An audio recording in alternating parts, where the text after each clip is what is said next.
जय हिंद दोस्तों, क्या हालचाल। मैं विनस जैन आपका तहे दिल से स्वागत करता हूं भैया जेईई एडवांस पीवाईक्यू सीरीज में। इस चैप्टर में मैं आपके साथ डिस्कस करूंगा ज्योमेट्रिकल ऑप्टिक्स के बहुत शानदार कॉन्सेप्ट्स और 2014 से लेके आगे तक के पीवाईक्यूज। एक एक कंसेप्चुअल क्लैरिटी आपको आती जाएगी। धीरे धीरे सेशन में आप बहुत कुछ सीख के जाएंगे यहाँ से। ठीक है, चलिए तो समय को जाया ना करते हुए सीधे चलते हैं हम पहले प्रश्न पे। पहला प्रश्न हमारे पास ये रहा, JEE advance 2014। A transparent thin film of uniform thickness and refractive index 1.4 is coated on the convex spherical surface of radius r at one end of a long glass cylinder of refractive index 1.5 as shown in the figure. Rays of light parallel to the axis of the cylinder traversing through the film from air to glass get focused at a distance f1. ठीक है, इधर से आ रही है तो f1 पे focus हो रही है, while ray of light traversing from glass to air get focused at a distance f2. Then आपको यहाँ पर f1 f2 का जो मैग्नीट्यूड है वो निकालना है। ठीक है, आसान सवाल है।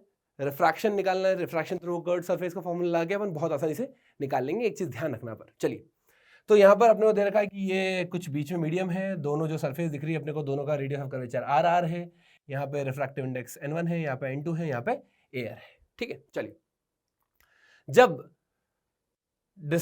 जब मैं यहां से रे आ रही है ऐसे तो वो कहां पे फोकस हो रही है, वो फोकस हो रही है f1 पे। यहां से रे आ रही है तो वो कहां पे फोकस हो रही है, फाइनल है ना, इन दोनों सरफेस के रिफ्रैक्शन के बाद। तो ये जो दूरी है बेसिकली यहां से यहां तक की दूरी कितनी हो रही है f1। और जब उल्टा हो रहा है, जब रे वहां से आ रही है ग्लास से तो कुछ यहां ऐसे फोकस हो रही होगी। ये डिस्टेंस कितनी हो जाएगी अपनी f2। ठीक, ये क्वेश्चन में गिवन है, यही अपने को निकालना है। चलिए तो शुरू करते हैं। रिफ्रैक्टिव इंडेक्स देख लेते हैं। n1 की वैल्यू 1.4 और 1.5, ये अपना है 1.4 और यहाँ पे 1.5 है ना। अब ये जो डिस्टेंस है बेसिकली इसको अपन को नेग्लिजिबल मानना है क्योंकि वहां पे कोई क्वेश्चन में कुछ भी दे नहीं रखा है इसके बारे में। ठीक है, दोनों रेडियस ऑफ कर्वेचर दोनों का आर आर है। अब साइन कन्वेंशन के साथ चलते हैं, बेसिक बिल्कुल बहुत अच्छे से अपने को क्लियर हो जाएगा। ध्यान समझना, हम दो बार फॉर्मूला लगाएंगे, एक बार इस सरफेस पे एक बार इस सरफेस पे। तो एक बार इसकी जो इमेज बनेगी वो सेकंड वाली सरफेस के लिए ऑब्जेक्ट का काम करेगी और फाइनली जो सेकंड वाली सरफेस से इमेज बनेगी वो हमको कैलकुलेट करना है। वो बेसिकली पोजीशन अपने को f1 है, राइट। चलिए कितनी दूरी पे आएगी, क्या आएगी, वो सब यहाँ से कैलकुलेट हो जाएगा। ध्यान समझना, मैं फॉर्मूला लगाऊंगा μ2 by v minus μ1 by u equal to μ2 minus μ1 by r, right. बहुत ध्यान से एक एक चीज को समझते हुए चलेंगे। यहां पर इस सरफेस पे बात कर रहा हूं मैं, ध्यान समझना। सबसे पहले मैं इस सरफेस की, तो जहां से रे आती है वो मेरी μ1 हो जाती है, जहां रे जाती है वो μ2 हो जाता है। तो यहाँ पे देखो μ2 कितना है 1.4 डिवाइडेड बाय इंटरमीडिएट इमेज बनेगी है ना, तो मैंने इसको कुछ v डैश बोल दिया। यहाँ पे मान ले इंटरमीडिएट इमेज कुछ बनी v dash minus μ1 by u basically आप देखो माइनस इन्फिनिटी से आ रहा है ना। चलिए ये हो जाएगा μ2 माइनस μ1 बाय आर। अब आर क्या है, पॉजिटिव, क्योंकि आपको दिख रहा है ये वाले डायरेक्शन को मैंने पॉजिटिव कंसीडर किया, ये पीछे नेगेटिव है। तो यहाँ पे कितना हो जाएगा 1.4 divided by v dash equals to 0.4 by r। तो जो v डैश की वैल्यू निकल के आई है मेरे पास, वो आई है मेरे पास r into 14/4 that is 7/2, 7r/2 आ गया मेरे पास v डैश। ठीक है, ये इंटरमीडिएट इमेज है। अब क्या काम करेंगे अपन, 7r/2, राइट, ये राइट साइड में बन रही है मतलब कुछ। तो बेसिकली अब ये फॉर्मूला फिर से लगाएंगे हम इस सरफेस के लिए। ठीक है, चलिए तो हम फाइनल इमेज निकालेंगे। तो अब μ2 क्या हो जाएगा मेरा, जब मैं इस सरफेस पे खड़ा हूं, ध्यान समझना बिल्कुल, जब मैं इस सरफेस की बात करूंगा तो जहां रे जाएगी वो मेरी μ2 हो जाएगी और जहां से रे आई है वो मेरा μ1 हो जाएगा। ठीक है, तो μ2 कितना हो गया इस केस में, μ2 हो गया मेरा 1.5 डिवाइडेड फाइनल इमेज मैंने मान लिया v पे बनी है माइनस 1.4 डिवाइडेड बाय इमेज कहां बनी v डैश, जो कि अपन यहां से वैल्यू पुट करेंगे। अभी कर ही देते हैं, लगे याद।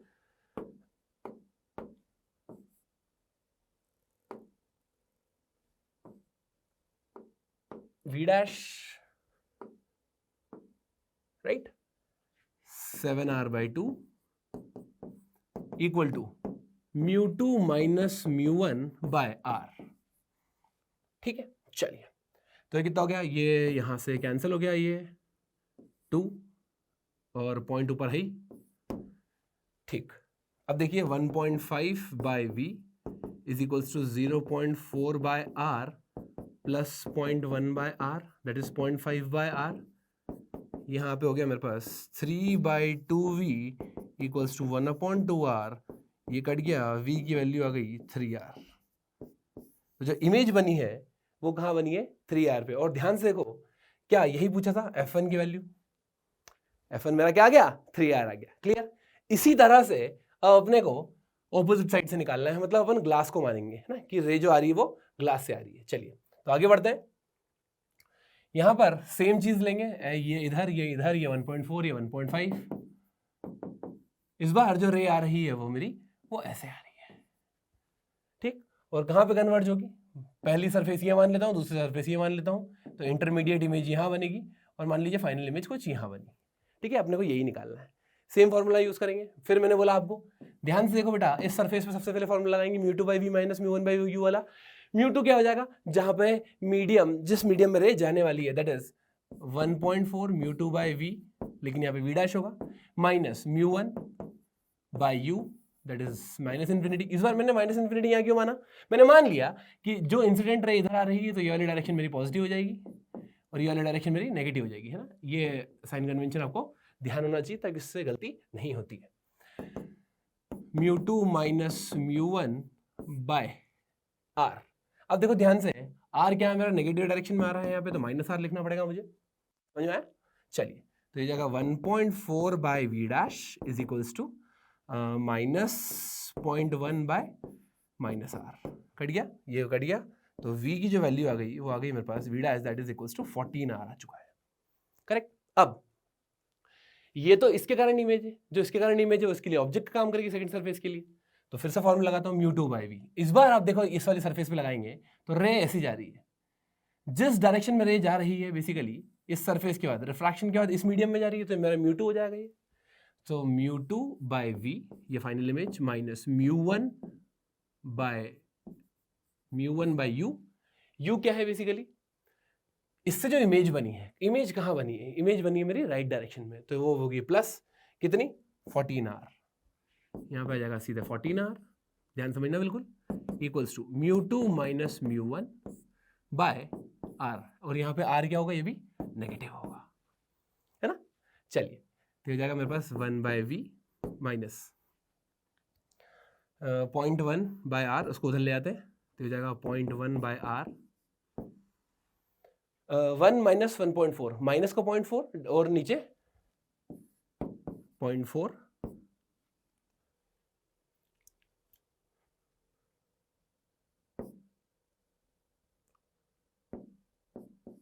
r,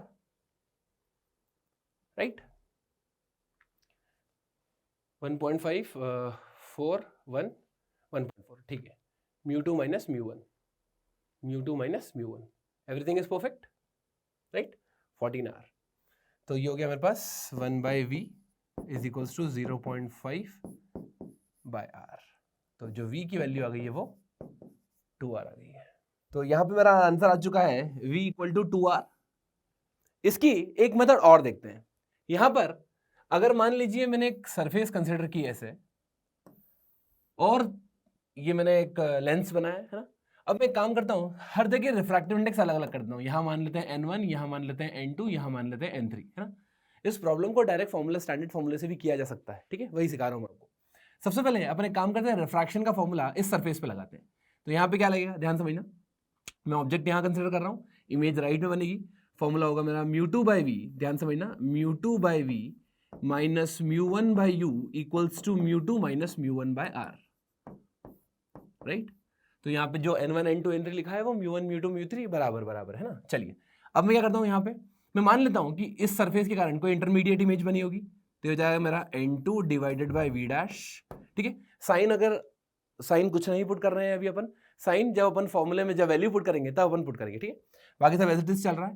तो हो जाएगा मेरा n1 divided by u equals to n2 minus n1/r।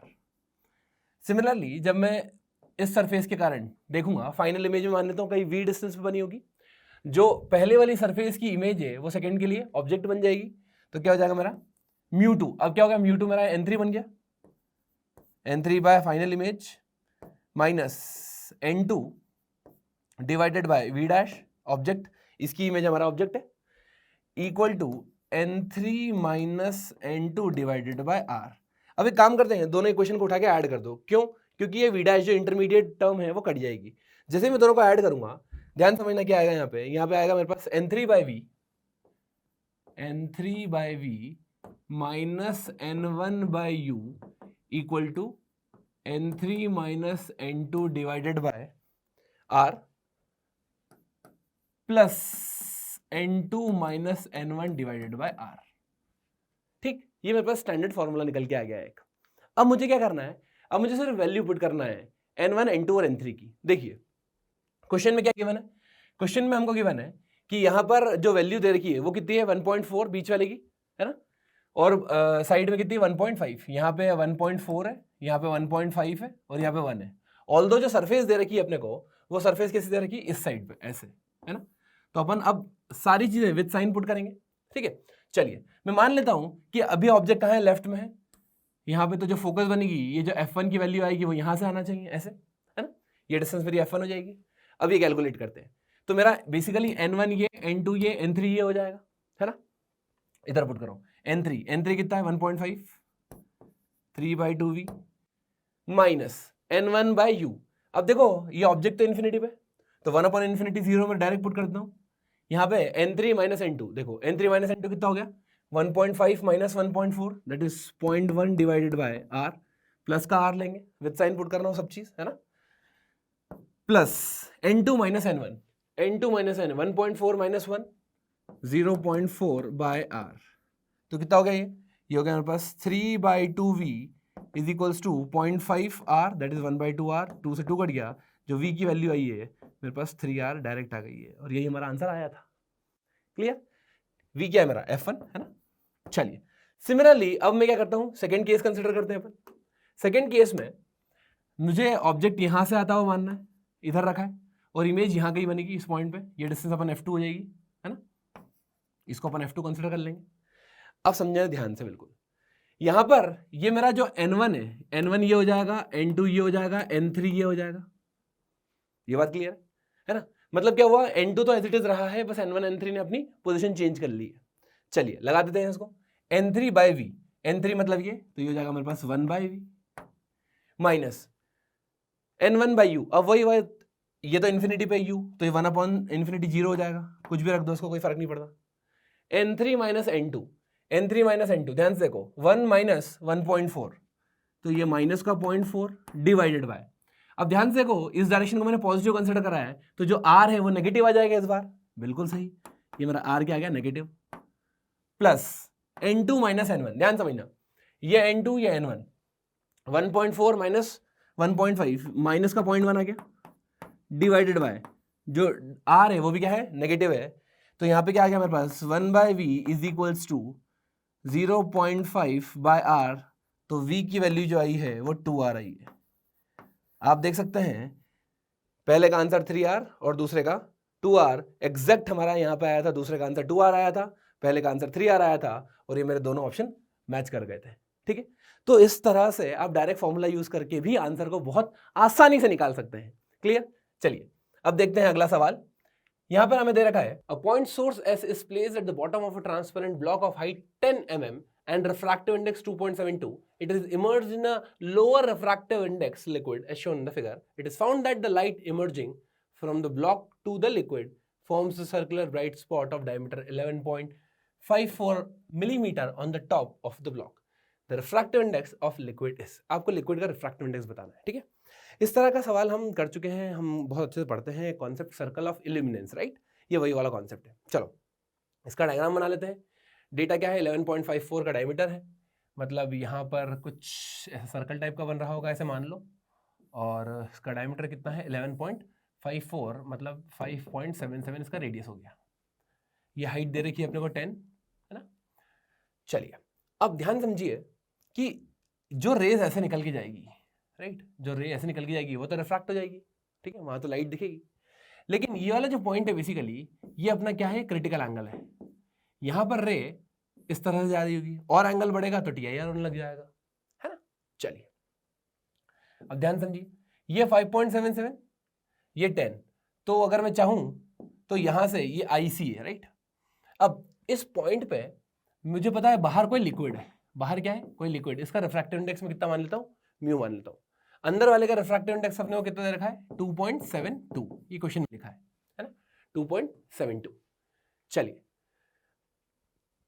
यहां पर मैं लगाता हूं स्नेल्स लॉ। तो स्नेल्स लॉ क्या कहता है, स्नेल्स लॉ बोलता है mu into sine equal to mu into sine 90, critical angle है क्योंकि ये।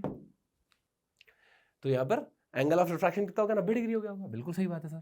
तो ये कितना हो गया मेरे पास, sine IC 2.72 equal to mu. Mu निकालना है तो साइन IC निकालना पड़ेगा, करेक्ट। चलिए साइन IC ज्योमेट्री से निकाल लेते हैं। अपने पास ये गिवन है 5.77 गिवन है, इसका हाइपोटेन्यूज कैलकुलेट करोगे तो यहाँ under root A square plus B square, this will give you 11.724 और ये हो जाएगा अपना 11.54, करेक्ट। 11.54 मेरा क्या आ गया, ये मेरा हाइपोटेन्यूज आ गया। अब देखो ध्यान से, अगर ये एंगल IC है तो बेसिकली ये भी IC है। IC क्या होता है, परपेंडिकुलर बाय हाइपो। तो आप देख सकते हो ये हो जाएगा मेरे पास 2.72 इंटू 5.77 डिवाइडेड बाय 11.54, ये मेरा 1/2 आ रहा है, राइट। तो यहाँ पे इसको लिख सकते हैं 1.36। तो जो म्यू की वैल्यू आ चुकी है वो अपनी आ गई है 1.36। तो आसान सा सवाल था, बढ़िया सा, थोड़े कैलकुलेशन थे। 1.36 is the correct answer, option C match कर गया आपका। क्लियर, चलिए बहुत शानदार। अब देखते हैं अपन अगला सवाल। 4 combinations of 2 thin lenses are given in list 1. The radius of curvature of all curved surfaces is R and refractive index of all the lens is 1.5. Match lens combination in list 1 and their focal length in list 2 and select the correct answer using code given below. देखो ये question बहुत बढ़िया था, है ना, ये matrix match type का question था, लेकिन यहां पर जेई ने थोड़ा सा लूपहोल डाल दिया था इसमें। आप सोचो जेई एडवांस का क्वेश्चन अगर आप मात्र 5 सेकंड में कर दें तो कैसा लगेगा आपको, मजा आएगा, अच्छा लगेगा। चलिए इसकी नॉर्मल मेथड, कन्वेंशनल मेथड तो बताऊंगा ही, लेकिन आपको ऑप्शन देख के ही कैसे आपकी बत्ती जलना चाहिए मैं वो भी सिखाता हूं।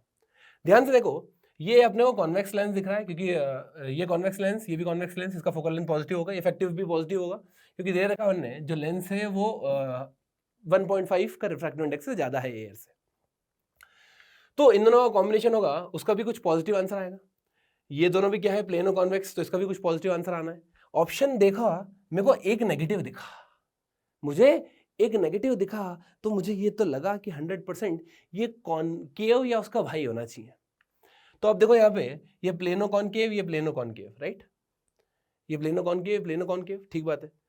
अब यहाँ भी कॉनकेव है तो ये भी नेगेटिव हो सकता है, लेकिन यहाँ पे कॉन्वेक्स भी है, ठीक है। तो यहाँ पे प्लेनो कॉनकेव और कॉन्वेक्स, तो इसका कॉम्बिनेशन है।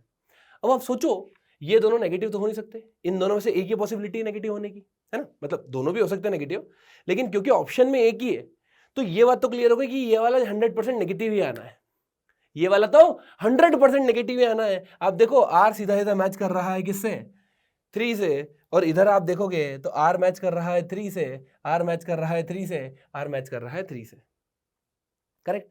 ये बात बिल्कुल समझ में आ रही है आपको, R 3 से मैच करा गया। तो आपको इस तरह से समझ में आना है कि यार ऑप्शन तो एलिमिनेट होते जा रहे हैं, करेक्ट।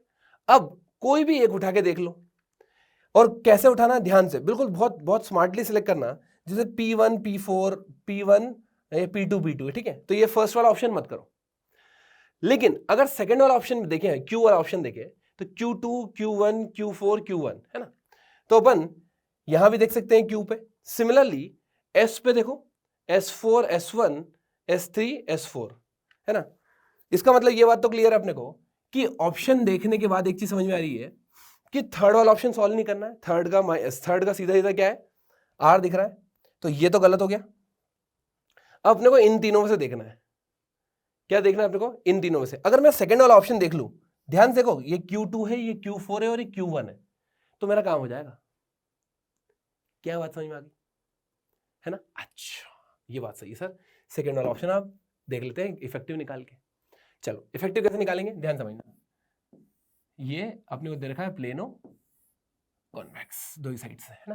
पहले इसकी फोकल लेंथ निकाल लेते हैं, इसकी निकाल लेते हैं, इफेक्टिव निकाल लेंगे। चलिए ध्यान से देखिए, मुझे पता है फोकल लेंथ निकालने का कॉम्बिनेशन निकालने का क्या होता है, 1/f effective equals to 1/f1 plus 1/f2, है ना। यहाँ पे पहले इंडिविजुअल निकाल लेते हैं। रिफ्रैक्टिव इंडेक्स दे रखा है 1/f equals to mu surrounding by mu lens by mu surrounding -1, 1/r1 minus 1/r2,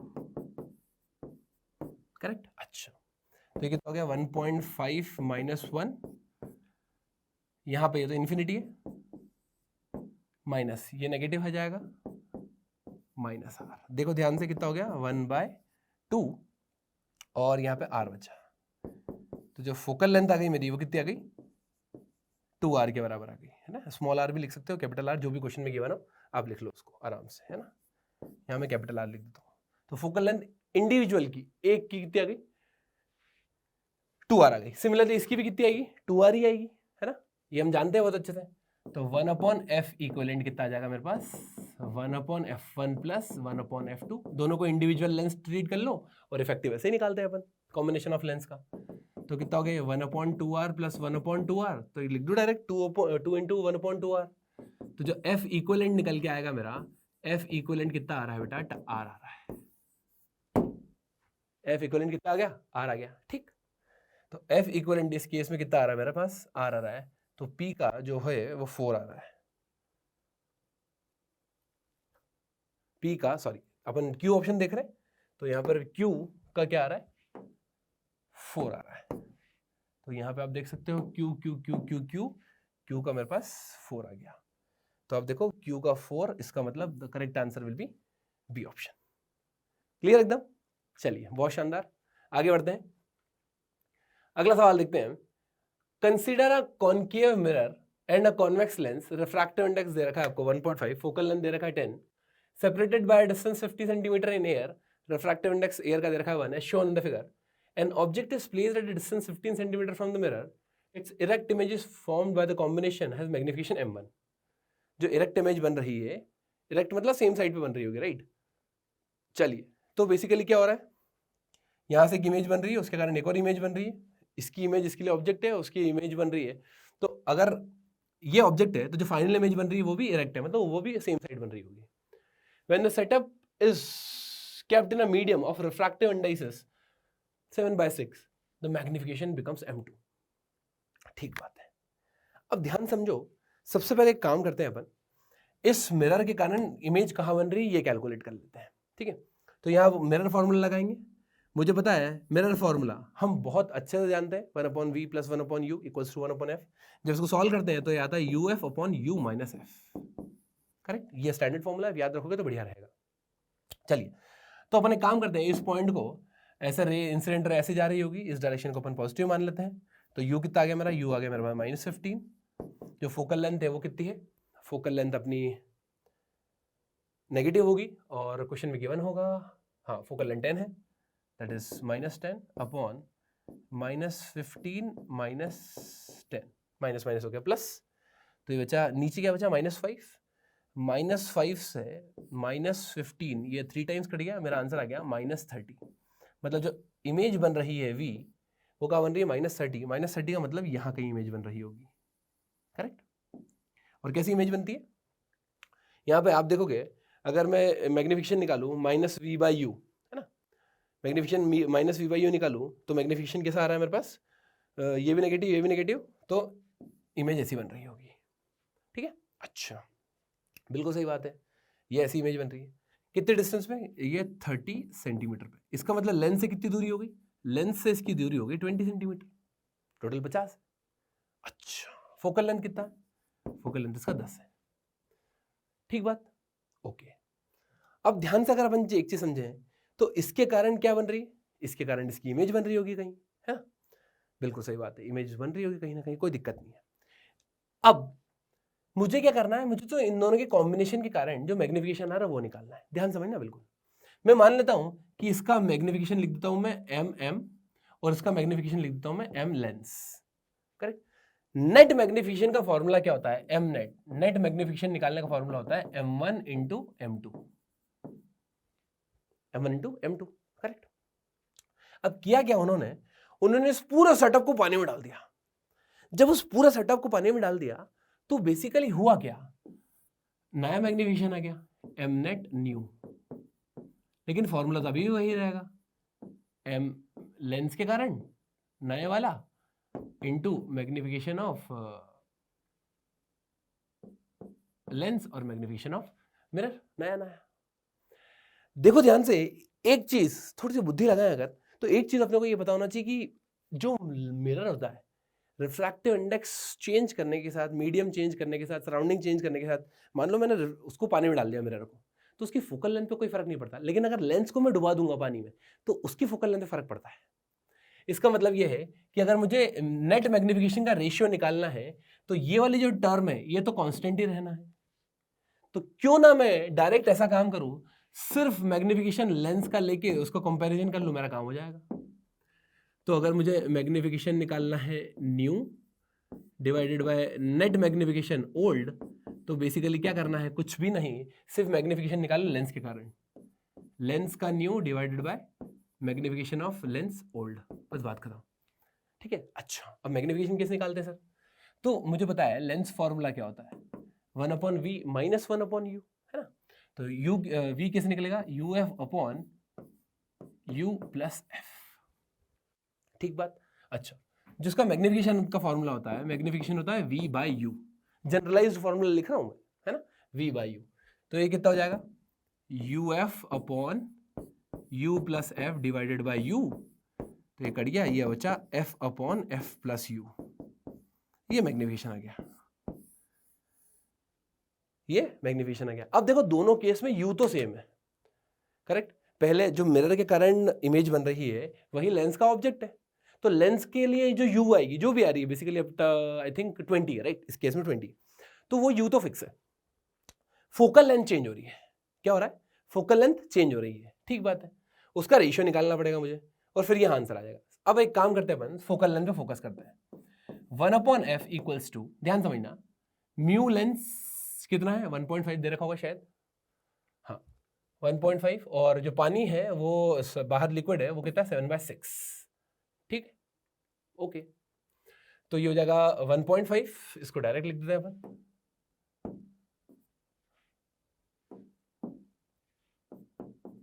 mu lens by mu surrounding, अभी पहले वाला केस एयर लेते हैं, -1 1/r1 माइनस 1/r2, एक काम करता हूँ, इसको मैं c लिख देता हूँ, 1/r1 माइनस 1/r2 को मैंने c लिख दिया अभी के लिए, ठीक है। अच्छा, ये फोकल लेंथ अपने को क्वेश्चन में गिवन है, इसकी वैल्यू कितनी है, इसकी वैल्यू गिवन है अपने को 10 सेंटीमीटर, राइट, 10 सेंटीमीटर, ठीक है।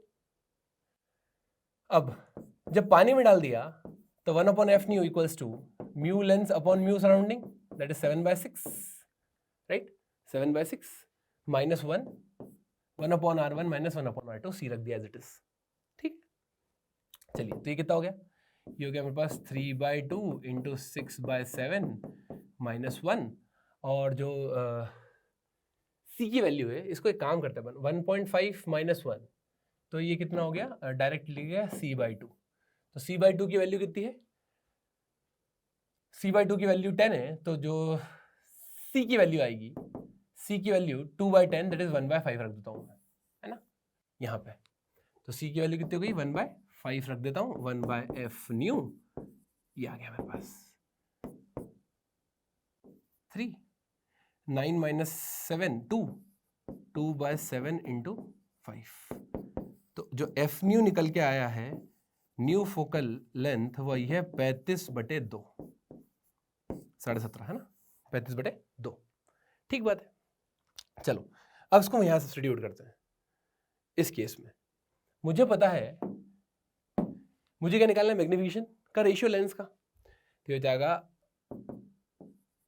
35/2 upon f plus you, 35/2 plus you कितना है, लेंस के केस में आप देखोगे तो जो u है वो -20 है, ध्यान रखना बेटा, ये गलती मत कर देना, -20 अपॉन पहले कितना था 10 f upon f plus you, ठीक, ओल्ड वाले को कोई दिक्कत है ही नहीं उसमें, तो हो गया मेरे पास 35/2, 35 - 40 -5, ये हो जाएगा मेरे पास -5/2 और नीचे क्या चल रहा है, नीचे चल रहा है मेरे पास 10/-10। ठीक है, तो 2 से 2 गया, 10 से 10 गया, माइनस से माइनस गया, मेरा आंसर बचा 7। सो जो मैग्निफिकेशन का रेशियो आया है न्यू बाय ओल्ड वो आया है मेरे पास 7। ठीक है, तो ये आई थिंक क्वेश्चन आपको स्टेप बाय स्टेप समझ में आया हो। करना क्या है, मैंने आपको ये भी चीज बता दिया कि क्या कैलकुलेशन बच्चे क्या करते हैं कि मैग्निफिकेशन ऑफ मिरर भी कैलकुलेट करते हैं, फिर इफेक्टिव निकालते हैं। बट क्यों करना है, जब अपने को पता है कि अगर आप मीडियम डालोगे, कोई एक लेंस को उठा के मीडियम में डालोगे और एक मिरर को उठा के मीडियम में डालोगे, तो होना क्या है, मिरर की फोकल लेंथ पे कोई फर्क नहीं पड़ता। ठीक है, ये चीज ध्यान रखना बेटा। चलिए, बहुत शानदार। अब देखते हैं हमारा अगला सवाल। 2 identical glass rods S1 and S2 of a refractive index 1.5 have one convex end and radius of curvature 10 cm.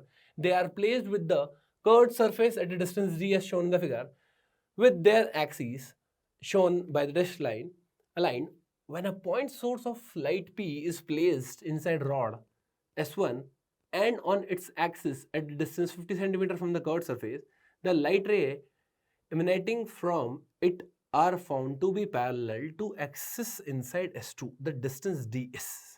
देखो क्या दे रखा है, दो सिस्टम है, यहाँ पे एक सोर्स रखा हुआ है, उससे कुछ लाइट निकल के जा रही है। वो बोल रहे हैं यार इस सिस्टम में जाने के बाद वो क्या हो रही है, पैरेलल हो रही है।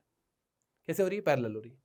अब देखो ध्यान से, मान लो यहाँ से लाइट ऐसे निकल के गई, तो एक बार मान लो इस मीडियम के अंदर एंटर हो गई ऐसे, तब तो पैरेलल होने का सवाल नहीं होता है। पैरेलल हो रही है इसका मतलब, क्योंकि अपन ऐसे केस पढ़ चुके हैं ना, अगर पैरेलल हो रही है इसका मतलब एक चीज क्लियर है कि यहां से कुछ रे ये इस तरह से इस पॉइंट पे ऐसे कन्वर्ज हो रही होगी, फिर यहां से जाने के बाद अब हो सकता है कि ये पैरेलल हो जाए। ये बात क्लियर अपने को है ना। चलिए, बिल्कुल सही, ये बात 100% क्लियर हो गई भैया। अब एक काम कर लेते हैं अपन, इसकी टोटल डिस्टेंस निकाल लेते हैं बेसिकली, कि इसके कारण इमेज कहां बन रही है सबसे पहले, है ना। ये अपना ऑब्जेक्ट है 50 सेंटीमीटर में, रिफ्रैक्शन थ्रू कर्व सरफेस लगा लेते हैं। ये हो जाएगा μ2/v, ध्यान समझना बेटा, minus μ1/u equal to μ2 minus μ1/r। ठीक, चलिए अब इस सरफेस पे खड़ा हूं मैं, ये मेरा μ2 हो जाएगा, दैट इज एयर। अंदर कितना है 1.5 है ना, μ2 मेरी एयर है, 1.5 डिवाइडेड बाय 50 सेंटीमीटर, 50 ही है ना, माइनस के साथ μ2 minus μ1/r, μ2 minus μ1 divided by r। r कितना है यहाँ पे -10 है ना, डायरेक्शन भी लेना आपने को। चलिए, तो ये कितना हो गया 1/v, माइनस माइनस कट गया, उधर जाएगा तो वापस माइनस हो जाएगा, ये हो जाएगा 3/2 इंटू 50, यहाँ पे -0.5 माइनस माइनस कट गया, ये हो गया प्लस 1/20। तो एक काम करते हैं 1/20 कॉमन निकाल लेते हैं, 3/5 विद अ नेगेटिव साइन, यहाँ पे एक नेगेटिव साइन आएगा, राइट, +1। तो कितना हो गया मेरे पास 1/v इक्वल टू 1/20 इंटू 2/5, तो क्या हो गया 50। तो v की वैल्यू आ गई 50, इमेज 50 सेंटीमीटर पे बन रही है, करेक्ट। इसका मतलब ये हुआ कि यहाँ पर ये जो इमेज बन रही है बेसिकली यहाँ से यहाँ तक कितनी डिस्टेंस है 50। अगर ये 50 है तो ये डिस्टेंस कितनी हो गई d - 50 है ना, टोटल डिस्टेंस अपने डिस्टेंस से खेल रहे हैं। अब अपन एक काम करते हैं, इस सरफेस पे इस पॉइंट पे अपन इक्वेशन लगाते हैं, ठीक है। चलिए, तो क्या हो गया मेरे पास वापस μ2/v। इस बार जो ऑब्जेक्ट है वो कहाँ पे है, d - 50 दूरी पे है, और इमेज कहाँ बनेगी इन्फिनिटी पे है, ऐसे है ना, ऐसा कुछ होने वाला है, करेक्ट। तो μ2 कितना है, μ2 है मेरा 1.5, μ2/v, इमेज कहाँ बन रही है इन्फिनिटी, माइनस μ1/u, u कितना है d - 50, लेकिन लेफ्ट साइड में है तो एक नेगेटिव साइन लगाना पड़ेगा, μ2 माइनस μ1/r। r क्या है इस बार पॉजिटिव, +10, क्लियर। चलिए, तो ये ऐसा बढ़ गया, ये माइनस माइनस कट गया, 1/d - 50 यहाँ पर आ चुका है मेरे पास, 1 माइनस 0.5 माइनस 1 1/2, ये 1/20 आ गया। तो d - 50 इक्वल टू 20, d की वैल्यू आ गई मेरे पास 70, राइट। यूनिट आप देख लीजिए, तो करेक्ट आंसर है 70 सेंटीमीटर। आसान था। चलिए, अब देखते हैं अगला सवाल। A monochromatic light beam of light is incident at 60 degree on one face of an equilateral prism of refractive index n and emerges from the opposite face making an angle theta with the normal. For n equal to √3, the value of theta is 60 degree and d theta by dn equal to m. The value of m will be. ठीक है, चलिए बहुत शानदार question है। यहाँ पे equilateral prism दे रखा है अपने को, मतलब ये एंगल 60, ये एंगल 60, ये एंगल 60, सारा एंगल 60 होंगे। रिफ्रैक्टिव इंडेक्स अपने को कितना दे रखा है, इसका n दे रखा है ना। यहाँ से इंसिडेंट रे आई कितने डिग्री पे, 60 डिग्री पे।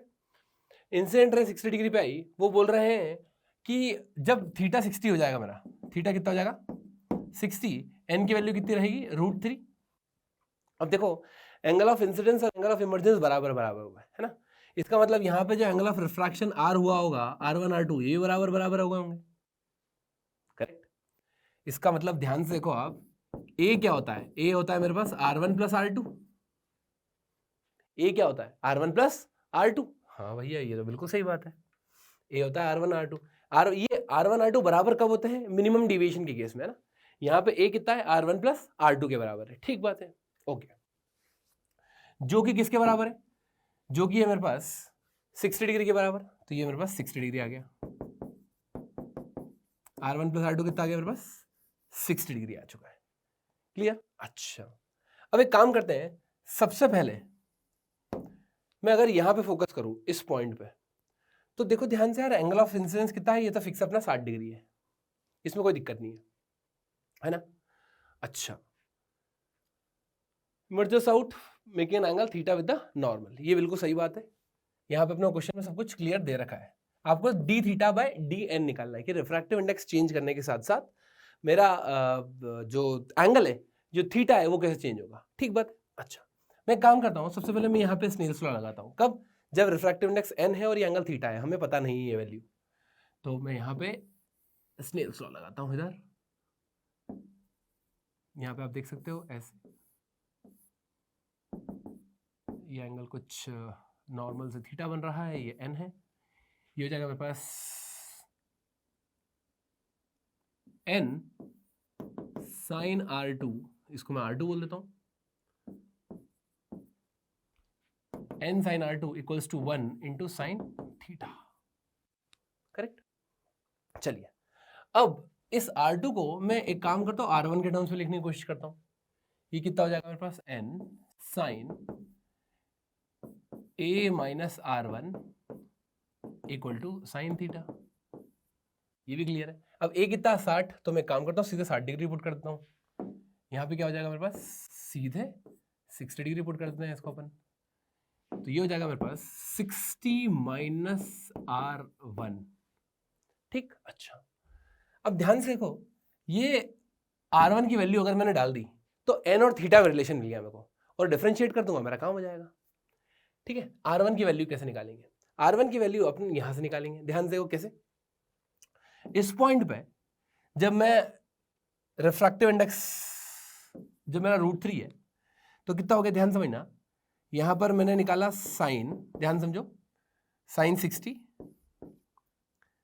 इक्वल टू, बिल्कुल ध्यान से देखना, साइन 60 इंटू 1, स्नेल्स लॉ लगा रहा हूं, ये हो जाएगा मेरे पास, जनरलाइज टर्म ले लेते हैं n, है ना, n। अभी जनरलाइज टर्म ले रहे हैं अपन, n √3 कंसिडर नहीं कर रहे, n into sign R1, correct. अच्छा, तो ये साइन 60 कितना हो गया, √3/2, हो जाएगा √3/2 n equal to sine R आ गया मेरे पास। अब देखो साइन R मैंने n के टर्म्स में निकाल लिया। अगर मैंने साइन R निकाल लिया n के टर्म्स में, तो अपन एक काम करते हैं, ये वाली इक्वेशन की तरफ वापस चलते हैं। ये हो जाएगा मेरे पास n sine theta minus R1, sine 60 minus R1, sine a minus b लगाता हूं मैं यहाँ पे, तो क्या हो जाएगा मेरे पास, sine a minus b, that is sine a cos b minus cos a sine b,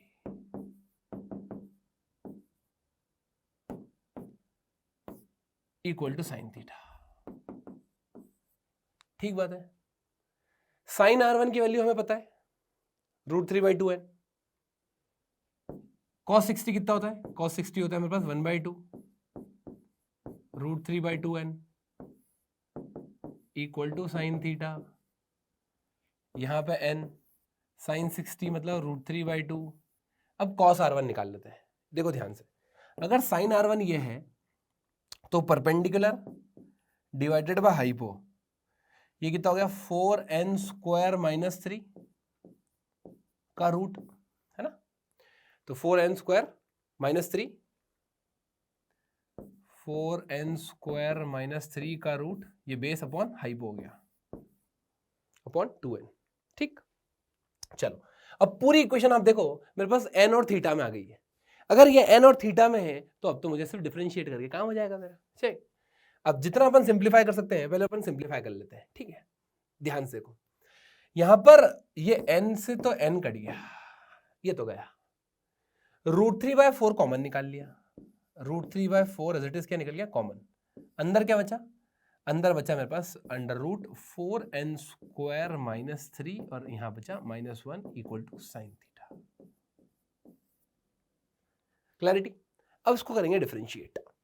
चलो तो √3/4 तो एज इट इज बाहर रहने दो, ये इसको एक काम करता हूं, ये √x की तरह ट्रीट करता हूं। √x का differentiate 1/2 √x, 1/2 √x।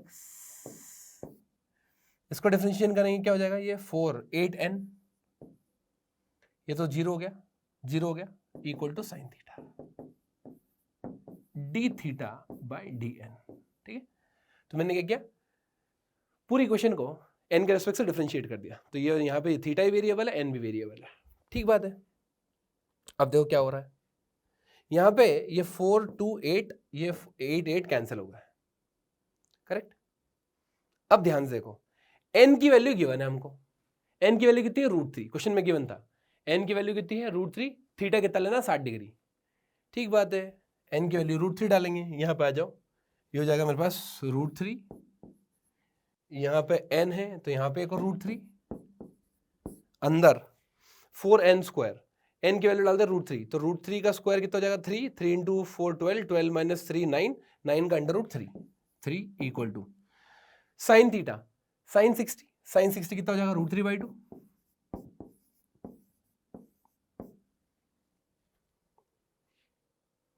Sign theta differentiation cos theta होना चाहिए, राइट। तो यहां पे साइन थीटा का डिफरेंशिएशन मेरे पास क्या हो जाएगा कॉस थीटा, इसको एक बार करेक्ट कर लेंगे अपन। साइन थीटा का डिफरेंशिएशन हो जाएगा मेरे पास कॉस थीटा इंटू d(θ/dn) ना, एक बार चेक कर लेना इसको। तो कॉस थीटा कॉस 60, कॉस 60 कितना हो जाता है कॉस 60 1/2, सीधा रख दो इसको 1/2 d(θ/dn). ठीक, अब ये सब कट गया, ये तो कट ही गया, तो d(θ/dn) की जो वैल्यू निकल के आई है वो मेरे पास 2 आ गई है। This is the correct answer, d(θ/dn) 2। Clear एकदम। चलिए बहुत शानदार, देखते हैं अगला सवाल। ये पैराग्राफ टाइप का क्वेश्चन है, 2015 में आया है, बहुत बढ़िया क्वेश्चन है, शानदार, बहुत आसान है। एक बार अगर आप पढ़ लोगे तो आपको लगेगा कि हाँ ये तो बिल्कुल सिंपल एकदम TIR रिफ्रैक्शन के कॉन्सेप्ट लगाएंगे, अपना काम हो जाएगा। Light guidance in a optical fiber can be understood by considering a structure comprising of thin solid glass cylinder of refractive index n1 surrounded by a medium of lower refractive index n2। आपको पता है ये core होती है अंदर, जिसका refractive index थोड़ा ज्यादा होता है, क्लाइडिंग का कम होता है। The light guidance in the structure takes place due to the successive total internal reflections at the interface of the media n1 and n2 as shown in the figure. All rays with the angle of incidence is I less than a particular value Im are confined in medium of refractive index n1. The numerical aperture of the structure is defined as sin Im। ठीक है, अब ध्यान समझना ये क्या चीज है। यहाँ पर आपको ये चीज पता होगी कि यहाँ पर जो सिग्नल ट्रांसफर होता है या लाइट में, अभी लाइट का केस ले लेते हैं, तो ये बेसिकली TIR होता रहता है, राइट। TIR के लिए क्या होता है कि ये जो एंगल है, राइट, ये क्रिटिकल एंगल से हमेशा बड़ा होना चाहिए। अगर ये क्रिटिकल एंगल से बड़ा है, इसको मैं थीटा मान लेता हूँ, ध्यान समझना। अगर ये एंगल क्रिटिकल एंगल से बड़ा है तो बेसिकली ये एंगल क्या होगा 90 - थीटा। ये एंगल मुझे बड़ा चाहिए तो 90 - थीटा। अगर ये मुझे बड़ा चाहिए तो ये एंगल छोटा होना चाहिए। अगर ये एंगल छोटा है, ध्यान समझना, ये एंगल इस सरफेस के लिए ये इंसिडेंट एंगल, ये रिफ्रैक्शन एंगल। अगर रिफ्रैक्टिव एंगल छोटा है तो जो इंसिडेंट एंगल है वो भी क्या होना चाहिए, छोटा होना चाहिए। इसका मतलब ये है कि इस एंगल की कोई एक ऐसी मैक्सिमम वैल्यू होगी, जितना छोटा हो उतना बढ़िया। लेकिन आप सोचो ये एंगल को ऐसे बढ़ाते आ रहे हो, एक पॉइंट ऐसा आएगा जब ये यहाँ पे टीआईआर करना बंद कर देगा। टीआईआर करना बंद कर देगा। क्यों बंद कर देगा? क्योंकि अगर आपने आई बढ़ा दिया तो उससे ये वाला एंगल बढ़ जाएगा, ये वाला एंगल बढ़ने से ये वाला एंगल कम हो जाएगा और वहां पे टीआईआर नहीं होगा। ठीक, तो फिर रे इस मीडियम में निकल जाएगी ग्लाइडिंग वाले, जो कि हम नहीं चाहते।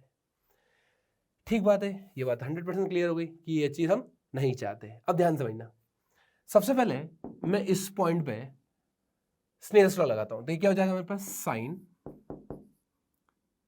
थीटा सी, यहां पे इसको n1 मान रखा है equal to n2 sign 90।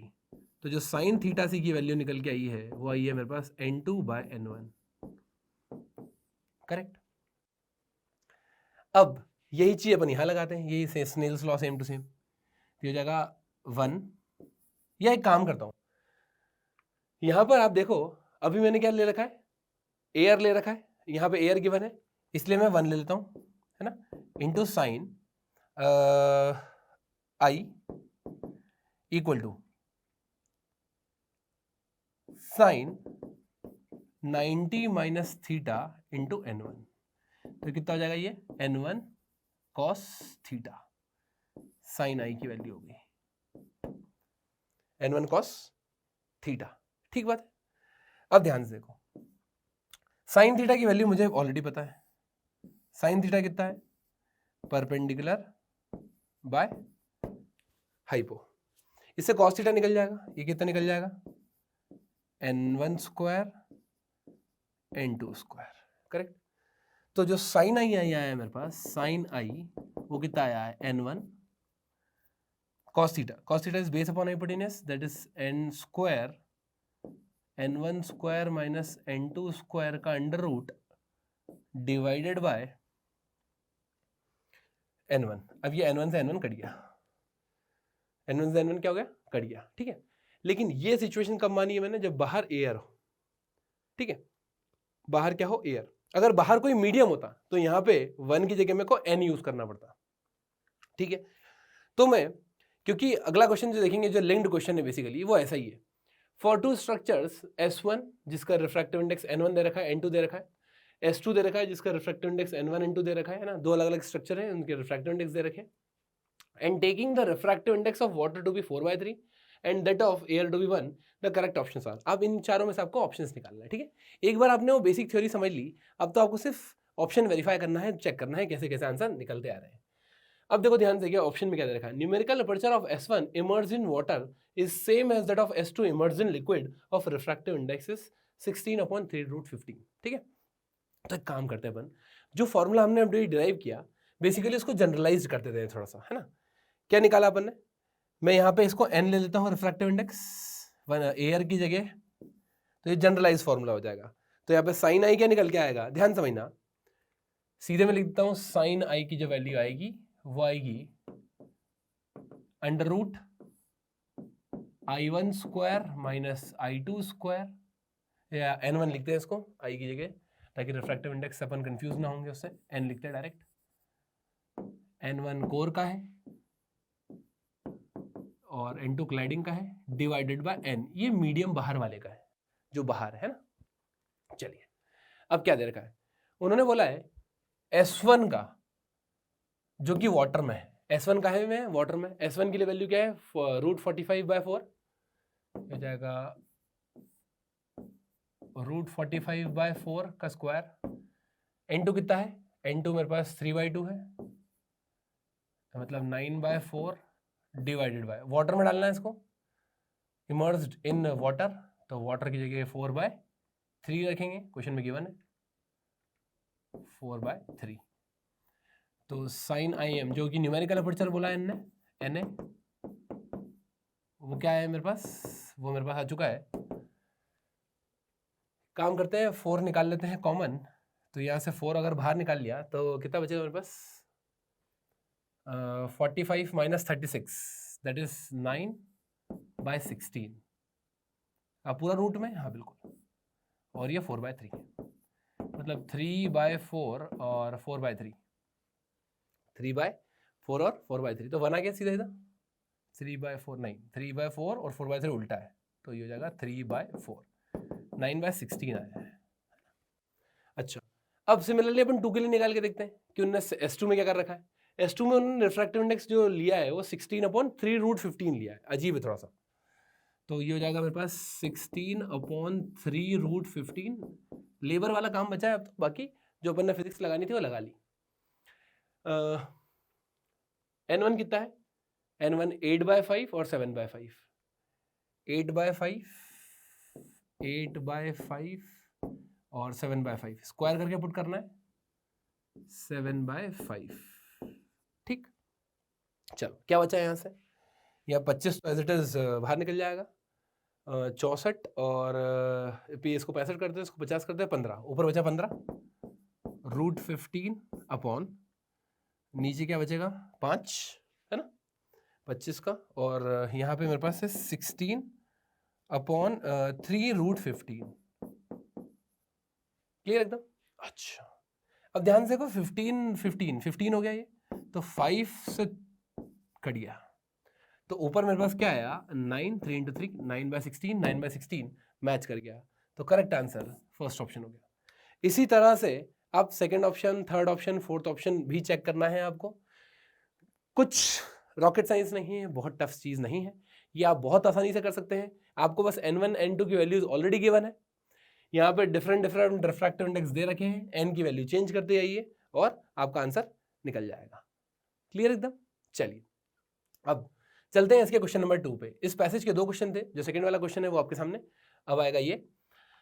If two structures of same cross-sectional area but different numerical aperture Na1 and Na2 are joined, यहाँ पे गिवन है आपको Na1 बड़ा है Na2 से, are joined longitudinally, the numerical aperture of combined structure will be, जो numerical aperture होगा combined structure का वो क्या होगा? बहुत ही बढ़िया सवाल, लॉजिकल सवाल, अच्छा सवाल। क्या दे रखा है ध्यान समझो, जो सिस्टम है अपना ना, जैसे ये होगा एक्चुअली में सिलिंड्रिकल शेप का ही है ना, ये बीच वाला कोर है, यहाँ क्लाइडिंग है। अब क्या हो रहा है, जैसे आप देखो करना क्या था हमको, ये जो एंगल है, ये एंगल है, ये एक मैक्सिमम वैल्यू से बड़ा नहीं होना चाहिए, करेक्ट? इससे बड़ा हो जाएगा तो दिक्कत हो जाएगी, फिर आगे TIR नहीं होगा। दे क्या रखा है अपने को दे रखा है कि न्यूमेरिकल अपर्चर 1 का बड़ा है न्यूमेरिकल अपर्चर 2 से, 1 का न्यूमेरिकल अपर्चर बड़ा है 2 से, ठीक है। अगर 1 का न्यूमेरिकल अपर्चर बड़ा है 2 से, इसका मतलब जो IM1 होगा, एंगल 1 का एंगल होगा, वो 2 से तो बड़ा होगा, करेक्ट? जो I होगा बेसिकली एंगल होगा, 1 का एंगल 2 से बड़ा होगा, ये बात तो क्लियर है। जो 1 का एंगल होगा वो 2 से बड़ा होगा। इसका मतलब ये हुआ, आप इसे समझो कि एक सिस्टम है जो कि लाइट को बिल्कुल TIR करके आगे बचा रहा है, कितने डिग्री पे? 45 डिग्री पे, और दूसरा है वो 30 डिग्री पे बचा रहा है, 30 डिग्री से बड़ा एंगल पे आ गया तो लाइट जाएगी नहीं आगे TIR करके। इसका मतलब मैंने मान लिया कि इसको 45 डिग्री तक कोई दिक्कत नहीं है ना, 0 से लेकर 45 तक कोई दिक्कत नहीं है, इसको 0 से लेकर 30 तक कोई दिक्कत नहीं है, 30 के बाद दिक्कत शुरू हो जाएगी। अब इन्होंने क्या किया, इन्होंने इसको कंबाइन कर दिया, दोनों को उन्होंने एक के पीछे एक लगा दिया ऐसे करके। अब आप सोचो कि क्या होना है इसके अंदर। अगर कोई रे आई जो कि 30 डिग्री से कम आई है ना, एग्जांपल के लिए बता रहा हूं आपको, तो जो 30 डिग्री से कम है तो उसको यहां तो कोई दिक्कत है ही नहीं, ये तो 45 तक अलाउ कर रहा है, लेकिन ये 30 तक अलाउ कर रहा है। लेकिन आप सोचो कोई रे ऐसी 45 पे आ गई तो उसको ये तो अलाउ कर देगा, लेकिन ये अलाउ नहीं कर पाएगा। तो अगर मुझे सक्सेसफुल ट्रांसमिशन करना है ना, तो जो कंबाइंड स्ट्रक्चर का न्यूमेरिकल अपर्चर होना चाहिए वो छोटे वाले के एंगल के हिसाब से होना चाहिए। तो आप देखो जो कंबाइंड स्ट्रक्चर है बेसिकली, अगर वो न्यूमेरिकल अपर्चर 2 के बराबर हो गया दोनों का, तब तो कोई दिक्कत नहीं आएगी, बिल्कुल सही स्मूथ सिस्टम चलेगा। क्लियर? तो यहां पर आपको थोड़ा सा लॉजिक लगाना था, और ये सवाल बहुत आसान था, लेकिन बच्चे घबरा जाते हैं, वो सोचते हैं कि कहीं कॉम्बिनेशन है तो कुछ N1 N2 कर देते हैं और उसे तुक्काबाजी करके कुछ गलत आंसर पे ले आते हैं। लेकिन आप लॉजिकल थिंकिंग करोगे, आपकी अप्रोच सही रहेगी, तो आपको कहीं से कहीं तक कोई दिक्कत आने वाली नहीं है। ठीक है, तो चलिए देखते हैं अगला सवाल। A parallel beam of light is incident from air at an angle alpha on the side PQ of a right-angled triangular prism of refractive index √2. Light undergoes TIR in the prism at phase PR when alpha has minimum value of 45 degree. The angle theta of the prism will be. देखिए बहुत बहुत ज्यादा आसान सवाल, बहुत शानदार सवाल। क्या पूछा है? यहाँ पे रिफ्रैक्टिव इंडेक्स दे रखा है, यहाँ से एक राइट एंगल ट्रायंगुलर प्रिज्म है, यहाँ पे एंगल थीटा दे रखा है अपने को। अब ये लाइट अल्फा एंगल पे आ रही है, ठीक है। अब यहाँ से रिफ्रैक्ट होगी, तो मैंने मान लिया ये रेयरर है, डेंसर है, ये कुछ रिफ्रैक्ट हुई। रिफ्रैक्ट होने के बाद वो जो लाइट रहे वो कहाँ जा रही है? इट अंडरगोज TIR, ठीक है।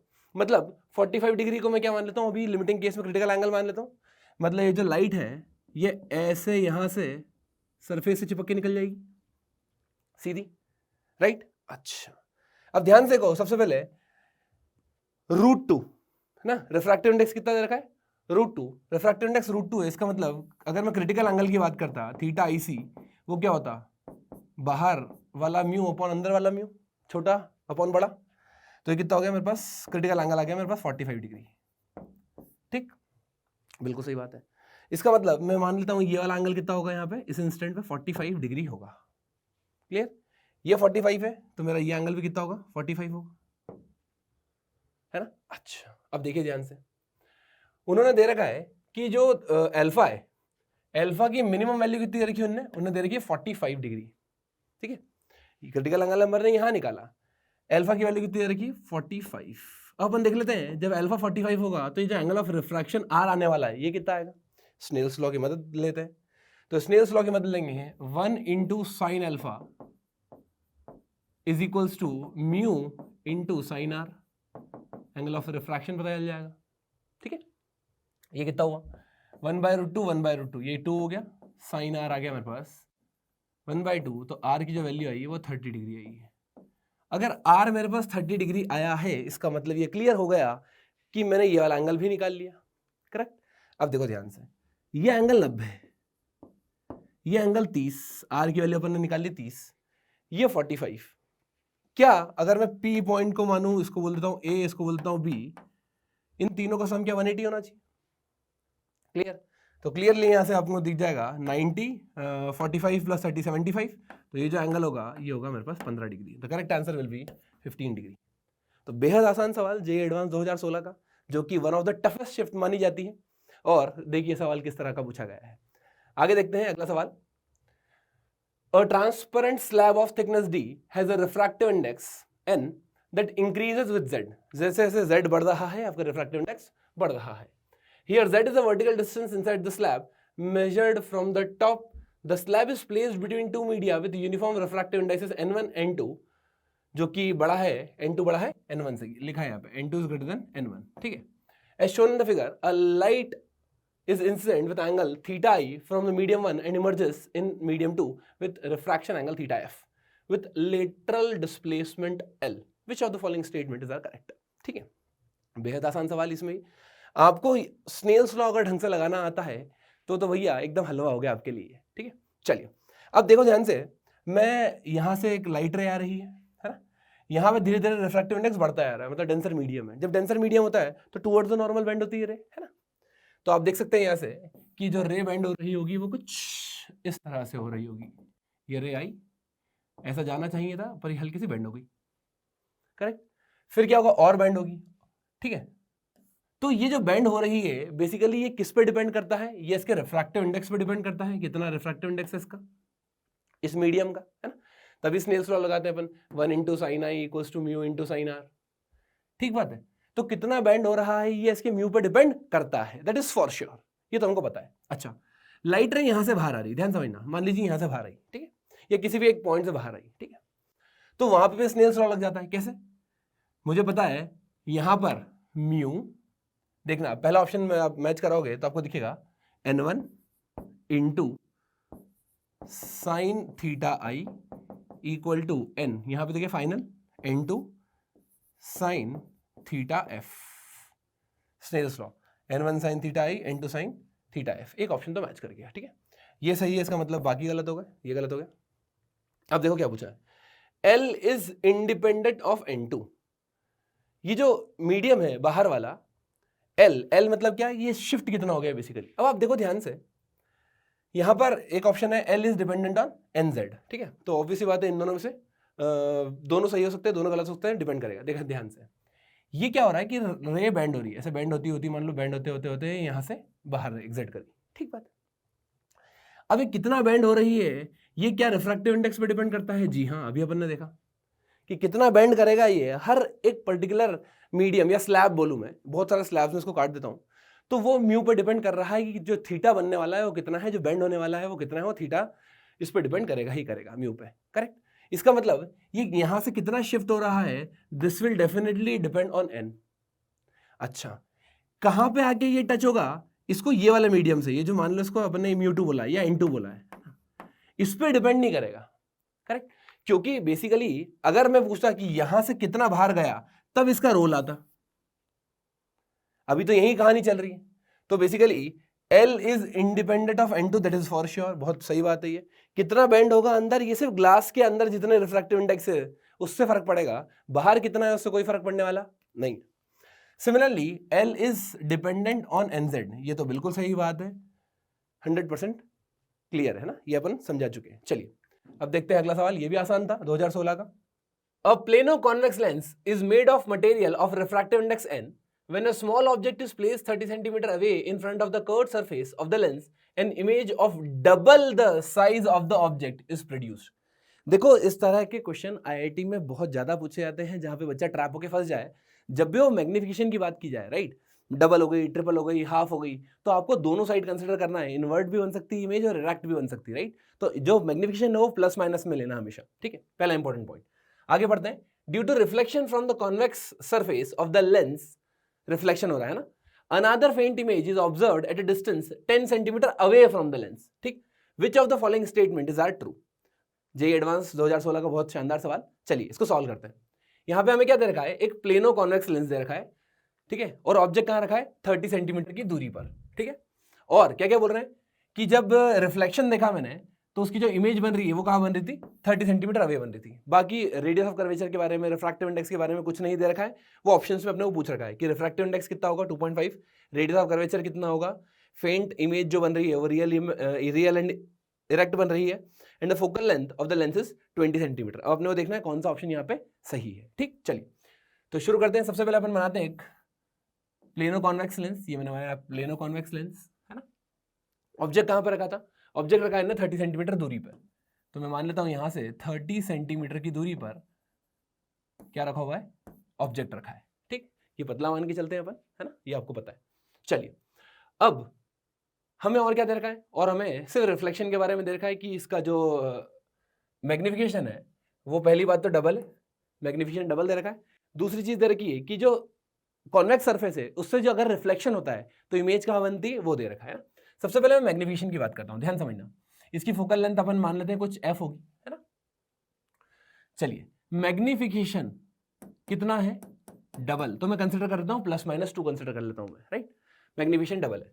अब ये लेंस है, वी नो दैट जो लेंस का फॉर्मूला होता है वो होता है 1/v - 1/u = 1/f। तो जो v का फॉर्मूला आता है वो आता है uf/u + f। ये स्टैंडर्ड फॉर्मूला है, ये अपने को पता होना चाहिए, ठीक है। चलिए अब सिमिलरली जब मैं मैग्निफिकेशन की बात करता हूं तो लेंस में मैग्निफिकेशन का फॉर्मूला होता है +v/u, है ना, +v/u। अब देखिए ध्यान से, यहां पर मैं कंसिडर कर लेता हूं एक बार प्लस वाला केस, एक बार माइनस वाला केस, ठीक है। तो यहां पे अगर मैं मैग्निफिकेशन को लेता हूं +2 और एक बार मैं मैग्निफिकेशन को लेता हूं -2, ठीक। चलिए +2 लेंगे तो बेसिकली यहां पे आप देखो v/u निकालना है। क्या मैं डायरेक्ट v/u की वैल्यू अपन रख सकते हैं f/u + f, जो कि 2 आ गया, है ना।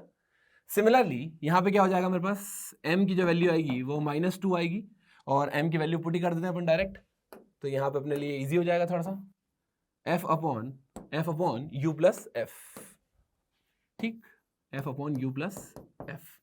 अब ध्यान से देखिए यहां पे कितना हो गया मेरे पास, f = 2u + 2f, तो जो f की वैल्यू आई है ये इधर चले आएगा, -2u हो गया, एक आंसर ये आएगा। दूसरा देखते हैं basically, f is equals to -2u - 2f, तो 3f की जो वैल्यू आई है वो -2u के बराबर आई है, राइट। अब u कितना है, बेसिकली u को अपन विद साइन पुट करते हैं -30, तो ये जाएगा f की वैल्यू मेरे पास एक जगह आ गई है +60 सेंटीमीटर, ऑब्वियसली कॉन्वेक्स लेंस है तो फोकल लेंथ पॉजिटिव आना ही है। और यहाँ पे जब मैं पुट करूंगा इसको, तो f की जो वैल्यू आई है वो ये -2 × -30 डिवाइडेड बाय 3, आप देख सकते हो 2, यहाँ पे मेरे पास आंसर कितना आ गया +20, तो फोकल लेंथ मेरे पास 60 आई है और 20 सेंटीमीटर आई है। ऑप्शन चेक कर लेते हैं, the focal length of the lens is 20 centimetre, तो एक ऑप्शन बिल्कुल सही है। अब देखो ध्यान से, मैंने मैग्निफिकेशन यहाँ पे -2 कंसिडर किया था, तब मेरा ऑप्शन मैच किया, अदरवाइज मेरा आंसर मैच नहीं करता, ठीक है। जनरली बच्चा प्लस लेके कर लेता है और उसका आंसर मैच नहीं करता, फिर वो नंबर लूज कर देता है। अब रिफ्रैक्टिव इंडेक्स निकालना, रेडियस ऑफ कर्वेचर निकालना, ये सब भी निकालना है अपने को। चलो सबसे पहले अपन बेसिक फॉर्मूले के ऊपर चलते हैं। जब मैं बेसिक फॉर्मूले की बात कर रहा हूँ तो मैं इसका रेडियस ऑफ कर्वेचर मान लेता हूँ r, इस सरफेस का रेडियस ऑफ कर्वेचर सबको पता है इन्फिनिटी, है ना। चलिए हम फॉर्मूला लगाते हैं direct, we know that 1/f is equals to mu lens divided by mu surrounding -1, 1/r1 -1/r2, correct. तो ये तो इन्फिनिटी है, ये आइडिया। तो 1/f is equals to mu -1/r। अब आप ध्यान से देखो, फोकल लेंथ हमें भले पता है लेकिन म्यू नहीं पता, है ना, और आर नहीं पता। इसका मतलब इन दोनों में से कोई एक क्वांटिटी मुझे निकालनी पड़ेगी, तभी मुझे ये पूरा रिलेशन यूज कर पाऊंगा मैं, ठीक है।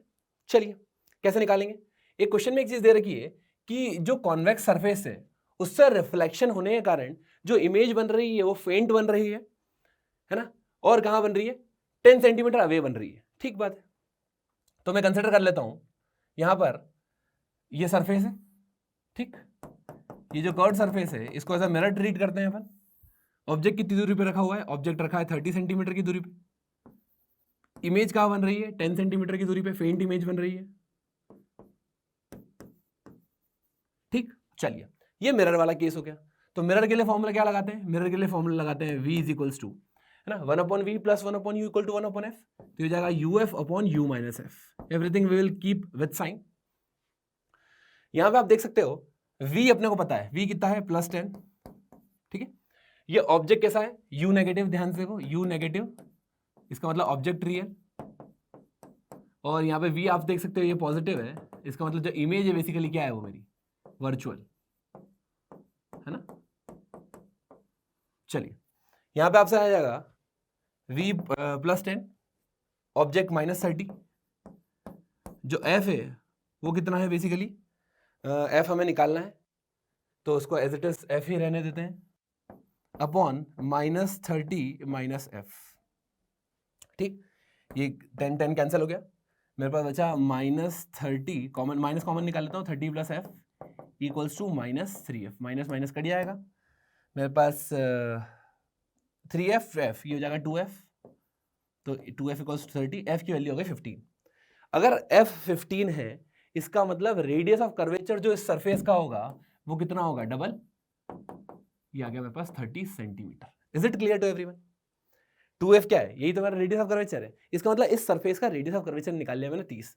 क्या ऑप्शन में ऐसा कुछ दिख रहा है, radius of curvature of this surface is 45, तो ये ऑप्शन मेरा क्या हो गया, गलत हो गया, क्योंकि आंसर कितना आ रहा है अपना 30 आ रहा है, ठीक है। चलिए अब द फेंट image is erect and real, तो ये भी गलत है। क्यों गलत है, जो फेंट इमेज बन रही है बेसिकली वो कैसी बन रही है हमारी, बिल्कुल वो बन रही है हमारी वर्चुअल, तो ये भी क्या हो गया, गलत हो गया। अब रिफ्रैक्टिव इंडेक्स देख लेते हैं, क्या रिफ्रैक्टिव इंडेक्स 2.5 है। हमने अभी हाल निकाला जो r की वैल्यू है, r की वैल्यू कितनी है, 30 है, यहां पुट करते हैं इसको, 1/f, फोकल लेंथ कितना है, फोकल लेंथ 20, म्यू कितना है वो निकालना है, ये कितना है मेरे पास r की वैल्यू है मेरे पास 2f की वैल्यू 30, तो यहाँ पे मैं 30 डाल देता हूँ उसको, तो कितना हो गया 3/2 मतलब 1.5 प्लस 1 2.5, तो जो म्यू की वैल्यू आई है वो निकल के आई है 2.5। So this answer is 100% correct. तो मेरे पास दोनों ऑप्शंस यहाँ पे करेक्ट आ गए, ए और डी। तो आसान सा सवाल था, हल्का सा ट्रैप था, आपको थोड़ी सी ध्यान रखनी थी किस तरह से प्रॉब्लम को अप्रोच करना है, पढ़ना है, क्या क्या इन्फ्रेंसेस निकालना है, और ये बहुत आसानी से सॉल्व हो जाता है। ठीक है, चलिए अब देखते हैं अपन अगला सवाल। A small object is placed 50 centimetre to the left of a thin convex lens of focal length 30 centimetre. A convex spherical mirror of radius 100 centimeters placed to the right of the lens at a distance 50 centimeter. The mirror is tilted such that the axis of the mirror is at an angle theta 30 degree to the axis of the lens as shown in the figure. If the origin and the coordinate system is taken to be at the center of the lens, the coordinates of point x, y at which the image is formed are. बहुत ही शानदार सवाल। आप धैर्य रखेंगे, patience रखेंगे तो ये guaranteed से सवाल बहुत आसानी से हो जाएगा आपसे। बट यहाँ पे क्या होता है, बच्चा थोड़ा सा टेम्परामेंट लूज करता है, बोलता है इतने सारे कैलकुलेशंस कौन करेगा, घबरा जाता है। करना क्या है, बहुत आसान सवाल है। मैं इसको एक एक स्टेप बाय स्टेप समझाता हूँ, बहुत अच्छे से क्लियर हो जाएगा आपको। सबसे पहले मिरर वाला पार्ट भूल जाओ। आप ये लेंस देखो, लेंस है, ऑब्जेक्ट है, इसकी इमेज बनेगी, दैट इज फॉर श्योर। चलिए तो मैं एक काम करता हूँ, सबसे पहले अपन इसकी इमेज बनाते हैं। ठीक, अच्छा इमेज कहाँ होगी इसकी, ध्यान समझना। यहाँ पर आप देख सकते हो कि जो इमेज बनने वाली है वो लेंस है, ये तो हो जाएगा UF upon you plus F. तो कितना हो गया मेरे पास, u that is -50, focal length कितना है 30 अपॉन -50 + 30, करेक्ट। तो कितना हो गया, माइनस नीचे बचा -20 और माइनस माइनस कट जाएगा। आप ध्यान से देखेंगे यहाँ पे तो कितना आ गया मेरे पास, 75 सेंटीमीटर आ गया। मतलब जो इमेज बनने वाली है वो राइट साइड में बनेगी, कितनी दूरी पे, 75 सेंटीमीटर की दूरी पे। ठीक, इसका मतलब ये जो इमेज बनी यहां से कुछ 75 सेंटीमीटर की दूरी पे बनेगी, यहाँ कहीं। क्या ये बात समझ आ रही है अपने को, है ना। अब ध्यान से देखो, अगर मैं इसको बहुत बहुत बहुत शांति से देखूं तो मुझे ये बात तो पता पड़ रहा है कि 75 सेंटीमीटर पे क्या बन रहा है, कि इमेज बन रही है इसकी। 75 सेंटीमीटर पे क्या बन रहा है, इमेज बन रही है। अब यहां पे एक मिरर रखा हुआ है बीच में रास्ते में, तो ऑब्वियसली बात है ये रे यहां नहीं जाएगी, ये यहां पे क्या होगा, रिफ्लेक्शन होने लग जाएगा, करेक्ट। अच्छा तो एक काम करता हूं, अब मैं इसे एक मिरर को और ये रे आ रही है इंसिडेंट रे, इसको सिस्टम ट्रीट कर लेता हूं। इस बार जो मेरा ऑब्जेक्ट होगा वो क्या वर्चुअल ऑब्जेक्ट टाइप का हो जाएगा, है ना। और जो प्रिंसिपल एक्सिस है वो भी कितने 30 डिग्री पे है। आप देखो ये ऊपर टाइप है कुछ, है ना। मैं यहाँ पे इसको रीड्रॉ करके आपको बहुत अच्छे से एक्सप्लेन कर देता हूँ। ये कुछ ऐसा दिख रहा है अपने को, यहाँ पे आप देखो ऐसे ऐसे ऐसे, और ये हॉरिजॉन्टल से कितना एंगल बना रहा है, हॉरिजॉन्टल से एंगल बना रहा है 30 डिग्री का, करेक्ट। अच्छा इमेज कहाँ बन रही थी, इमेज बन रही है इस पॉइंट से, टोटल 75 था, है ना। बीच की डिस्टेंस कितनी है 50, यहाँ से यहाँ तक 50 है। इसका मतलब ये जो डिस्टेंस होगी वो 25 होगी 25। तो ये जो डिस्टेंस आ गई ये मेरे पास 25 सेंटीमीटर आ गई, और ये एंगल 30 तक गिवन है क्वेश्चन में। अब आप ध्यान से देखो, ये जो वर्चुअल इमेज बेसिकली जो इमेज बनी है ना, जो इमेज बनी है वो उसको ऑब्जेक्ट का काम करेगी। तो ये प्रिंसिपल एक्सिस है, ये मैंने ऑब्जेक्ट बना लिया ऐसा, तो ए भी मेरा ऑब्जेक्ट हो गया। अब नया क्वेश्चन की तरह इसको ट्रीट करना शुरू कर दो, बहुत आसानी से हो जाएगा। यहाँ मेरे पास ये लेंस है, तो लेंस का मैं सिर्फ ओरिजिन वाला पार्ट ले लेता हूँ 0,0, मेरे को इसी से काम है, बाकी काम हो जाएगा, करेक्ट। अच्छा ये 25, ये 30 डिग्री, ये हो जाएगा 25 cos 30, ये हो जाएगा 25 sin 30। एंगल कितना 30 डिग्री, राइट, चेक कर लेते एक बार। हाँ 30 डिग्री बिल्कुल। 25 cos 30, cos 30 मतलब √3/2, और 25 sin 30 that is 25/2।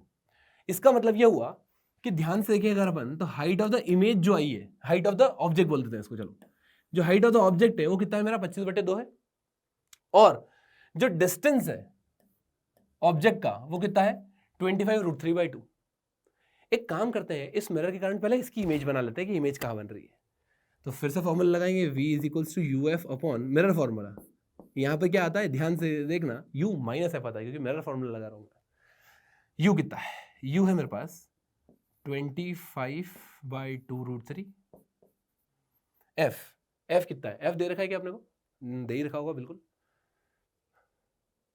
30 50 at distance 50 30, object is placed, focal length दे रखा है 30 at the centre as shown, the mirror is tilted, coordinate system दे रखा है। अच्छा यहाँ पे आप देखो इसका रेडियस ऑफ कर्वेचर दे रखा है आपने को 100, रेडियस ऑफ कर्वेचर 100 है, इसका मतलब ये बात क्लियर हो गई कि जो फोकल लेंथ होगा वो कितना होगा, 50 होगा। ठीक बात है, फोकल लेंथ 50 ले लेता है, तो यहाँ पे हो जाएगा मेरे पास, आप देखो साइन के साथ रखेंगे इसको, तो यहाँ पे इस डायरेक्शन को मैंने पॉजिटिव कंसिडर किया है ना, अरे ऐसे आ रही होगी, तो ये कितना हो जाएगा प्लस का 50, बस ये हो गया 50 अपॉन 25√3/2 सॉरी -50, राइट। चलिए अब एक काम करते हैं, 25 मैंने नीचे से 25 कॉमन निकाला, काट दिया, क्या बचा मेरे पास बचा ये भी कट गया, 25√3 अपॉन √3 - 4 और इंटू 2, तो क्या मेरे पास जो v की वैल्यू आई है वह ये माइनस, इसको कर दो 4 - √3 लिख देता हूँ, 4 - √3 लिख दिया, ये कितना हो गया 50√3, ठीक है। अब देखो v क्या आ रहा है मेरा, नेगेटिव आ रहा है। v नेगेटिव का मतलब ये है कि जो इमेज बन रही होगी वो कहाँ बन रही होगी, इस साइड, क्लियर।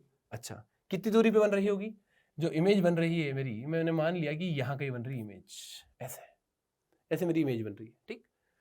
और ये जो दूरी है ये है 50√3, या इसको v रख देते हैं अभी, क्योंकि लंबा वैल्यू है तो उसमें थोड़ा कन्फ्यूजन हो जाएगा अपने को, तो इसको सिर्फ v रहने देते हैं, है ना। ये मेरे पास v है ऐसे। अब ये हाइट ऑफ द ऑब्जेक्ट है, इमेज की भी कुछ हाइट होगी, तो अपन इमेज हाइट निकाल लेते हैं।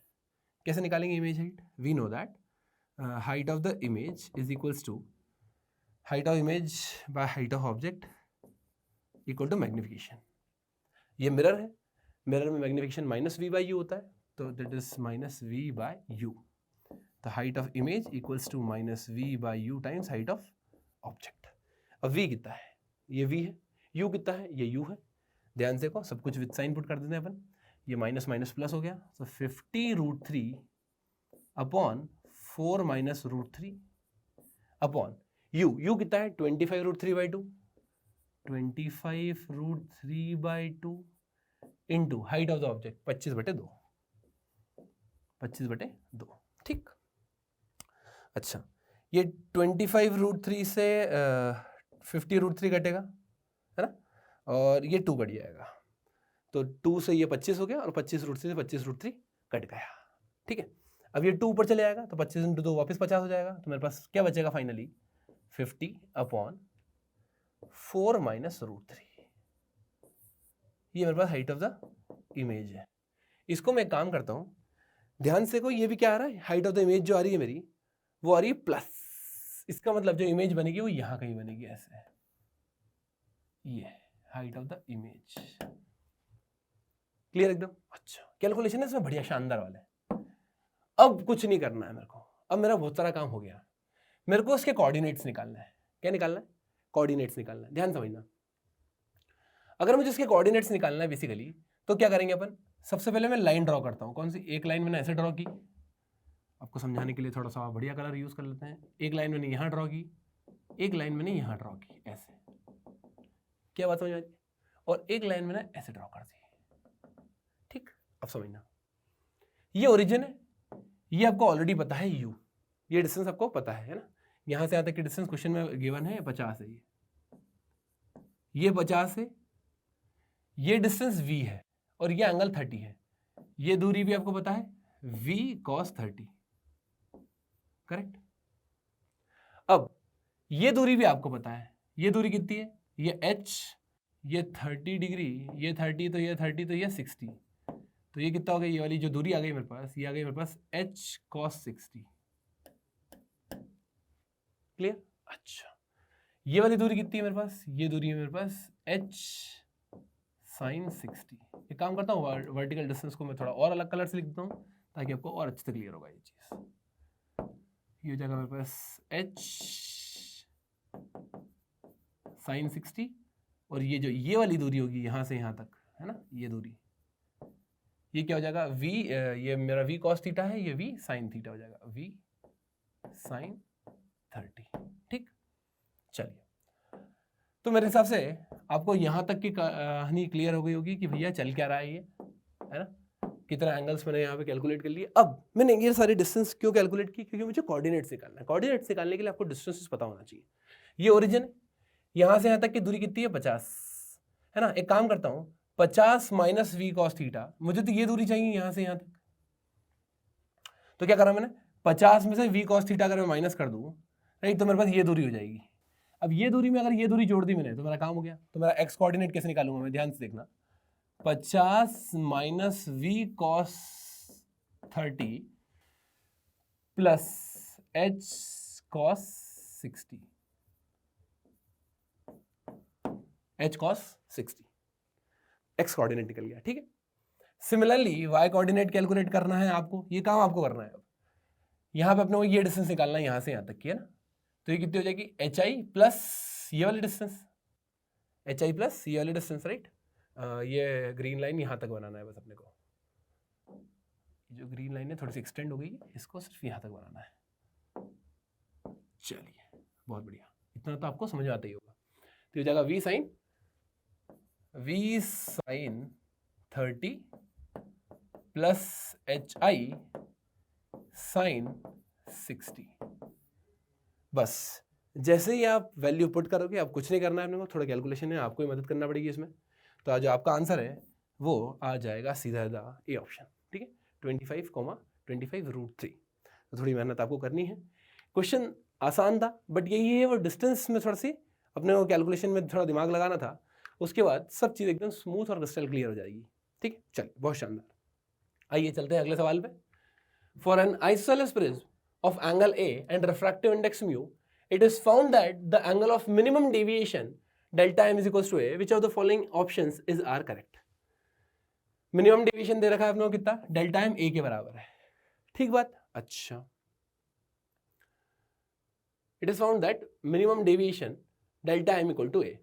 Eight minimum deviation the incident angle I and refracting angle R at first refracting surface are related as r1 equals to i/2। ठीक है, तो यहाँ पे बहुत सारे ऑप्शन है, अपने को देखना पड़ेंगे क्या क्या क्या क्या मैच कर रहे हैं। सबसे पहले तो बेसिक सी बात करें अपन, तो मुझे पता है एक चीज कि मिनिमम डेविएशन का केस क्या होता है, जब पैरेलल टू द बेस जाती है लाइट, है ना। अच्छा, इस केस में जो I होता है वो E के बराबर होता है, जो R1 होता है वो R2 के बराबर होता है, वो a/2 के बराबर होता है ना। ये सब चीज होती है इसमें। अब जो डेल्टा होता है, बेसिकली डेल्टा का फॉर्मूला भी होता है I प्लस ई माइनस ए, है ना। ये सब आपको याद होना चाहिए। उन्होंने क्वेश्चन में गिवन है जो डेल्टा है वो ए के बराबर है, तो मैं इसको ए पुट कर देता हूँ। ए इक्वल्स टू 2i माइनस ए, तो I इक्वल टू ए आ गया।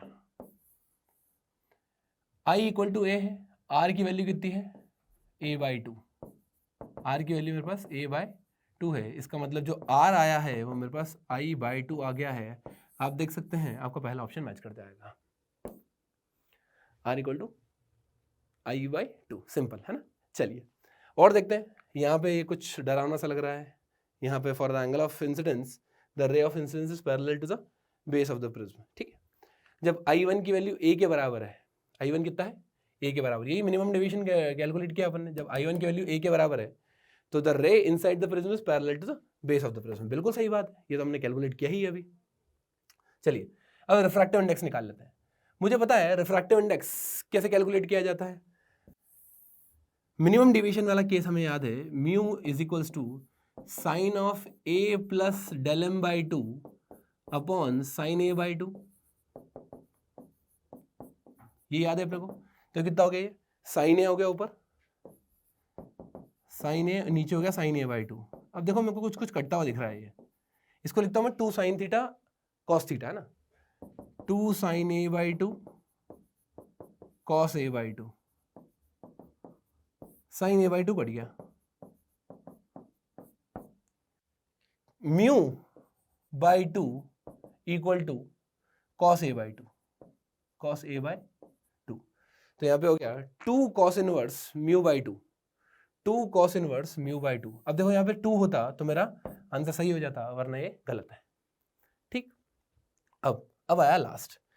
For this prism the emergent ray at the second surface will be tangential to the surface when the angle of incidence at the first surface is, उन्होंने angle of incidence पूछा है कब, जब second surface पे जो रे है वो टेंजेंशियल हो जाए। टेंजेंशियल मतलब वही वाली बात है, क्रिटिकल एंगल वाला केस निकालना पड़ेगा अपने को। तो ध्यान से देखो क्या हो रहा है यहाँ पे, वो पूछ रहे कि ये एंगल ऑफ इंसिडेंस कितना होगा, ये आई, जब जो रे है वो बेस के मतलब सॉरी साइड के पैरेलल निकल जाए। ठीक, चलिए ध्यान समझेंगे अपन।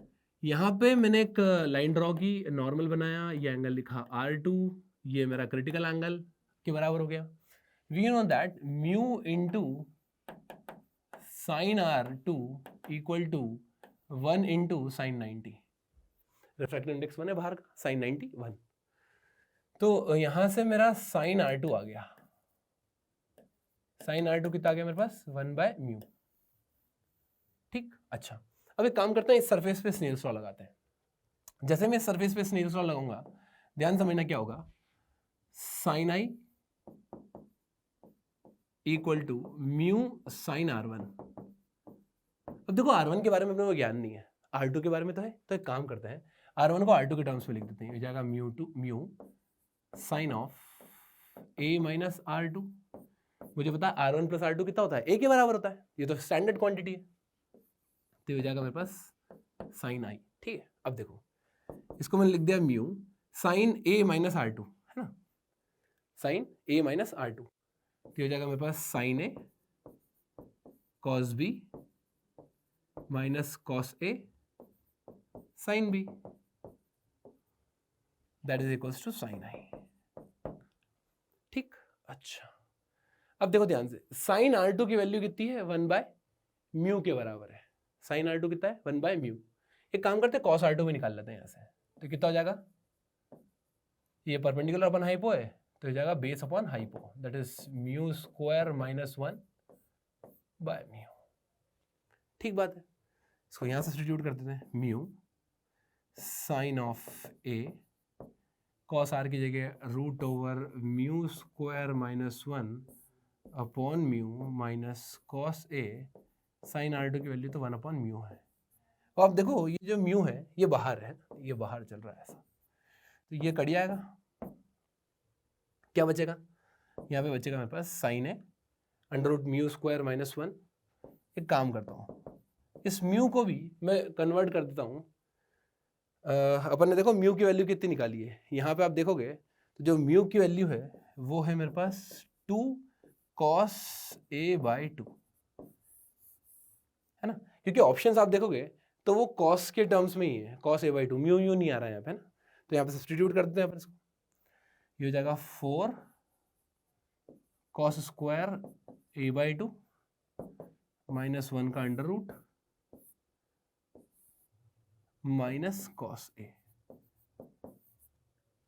तो आपका देखो आपका आंसर ये भी मैच कर गया, है ना। साइन इनवर्स लेना है, ऑब्वियस सी बात है, साइन इनवर्स आपको लेना पड़ेगा क्योंकि आई पूछा है, तो यहाँ पे साइन इनवर्स भी आ जाएगा। ठीक है, तो आसान था सवाल, बहुत ज़्यादा टफ नहीं था, लेकिन हाँ कैलकुलेशन आपको बिल्कुल ध्यान से करनी है और आपको छोटी छोटी बातें प्रिज्म के बारे में पता होना चाहिए। प्रिज्म वाला जो टॉपिक होता है बेटा वो बहुत बार पूछा जाता है जेईई में, तो इसको बहुत ध्यान से करना। चलिए अब देखते हैं अगला सवाल। A monochromatic light is traveling in a medium of refractive index 1.6. It enters a stack of glass layers from the bottom at an angle theta equals 30 degree. The interface of the glass layers are parallel to each other. The refractive indices of different glass layers are monotonically decreasing, where Nm is the refractive index of the mth slab और delta n की value कितनी है 0.1. The ray is refracted out parallel to the interface between the m-1th and mth slab from the right side of the stack. What is the value of m? बहुत ही आसान सवाल, फिर से बता रहा हूं, स्नेल्स लॉ का बहुत शानदार एप्लीकेशन। देखो क्या हो रहा है, यहां से लाइट एंटर की ऐसे मुड़ी मुड़ी मुड़ी मुड़ी मुड़ी और इस सरफेस पर वो क्या हो गई, एकदम TIR की क्रिटिकल कंडीशन आ गया, है ना। यहां पे आप देख सकते हो, तो मैं क्या कर रहा हूं, इस पे और इस पे स्नेल्स लॉ लगा रहा हूं। ये हो जाएगा मेरे पास n into sine theta equal to, इसका रिफ्रैक्टिव इंडेक्स कितना है, n minus m delta n sine 90। ठीक, चलिए अब क्या दे रखा है आपने को, यहां पे आप दे रखा है कि जो थीटा है वो कितना है 30 डिग्री। तो साइन 30 कितना हो गया 1/2, n/2 equals to n minus m delta n, ध्यान समझना। तो ये हो जाएगा, ये इधर चलेगा, ये इधर चलेगा, m delta n equals to n/2। अब देखो n की वैल्यू दे रखी है, n कितना है 1.6 और डेल्टा n कितना है 0.1, 1.6/2, ये पॉइंट से पॉइंट कट गया और ये कट गया 8 आ गया हमारे पास। तो m की वैल्यू कितनी आ गई 8, the value of m will be 8। देखो 2017 का कितना आसान सवाल, आपको बस ढंग से अगर स्नेल्स लॉ लगाना आता है उसके बाद तो कुछ भी नहीं, हलवा है। चलिए आइए देखते हैं अगला सवाल। Sunlight of intensity 1.3 kilowatt metre square पर metre square is incident normally on a thin convex lens of focal length 20 centimeter. Ignore the energy loss of light due to the lens and assume that the lens aperture size is much smaller than its focal length. The average intensity of light in kilowatt per meter square at a distance 22 centimeter from the lens on the other side will be. JEE Advanced 2018 का बहुत ही शानदार सवाल। चलिए देखते हैं उसको कैसे solve करेंगे। यहाँ पर हमें क्या दे रखा है, एक लेंस है जिसकी फोकल लेंथ कितनी है, फोकल लेंथ 20 है और हमें जो इंटेंसिटी निकालना है वो 22 सेंटीमीटर पर निकालना है। ठीक है, अब देखो ध्यान से, जितनी भी लाइट्स आएगी, यहाँ पे लाइट रे आ रही है ऐसे ऐसे ऐसे, ये सब कन्वर्ट होगी कहाँ पे, फोकस पे, ये फोकस पे इस तरह से कन्वर्ट हुई। ठीक बात है। अब ध्यान समझना, 22 सेंटीमीटर की दूरी पे हमें क्या निकालना है, इंटेंसिटी निकालना है। क्या निकालना है, इंटेंसिटी। ठीक बात है, ये दूरी कितनी 20, ये दूरी कितनी 2। अच्छा, अब आप देखो ध्यान से, क्वेश्चन में गिवन है, क्या गिवन है, ignore the energy loss of light due to the lens. कोई एनर्जी का लॉस नहीं हो रहा है, कुछ नहीं हो रहा है। मतलब मैं ऐसा भी बोल सकता हूं कि एनर्जी पर यूनिट टाइम का जो पावर है, बेसिकली पावर भी क्या होगी, कांस्टेंट होगी। तो जितनी पावर लेंस के ऊपर आ रही होगी उतनी ही पावर यहां आएगी इस एरिया के ऊपर, है ना। तो मैं बोलता हूं जितनी पावर आ रही है उतनी ही पावर उस सरफेस के ऊपर जाएगी, है ना। अच्छा, पावर क्या होता है basically, intensity into area, intensity into area.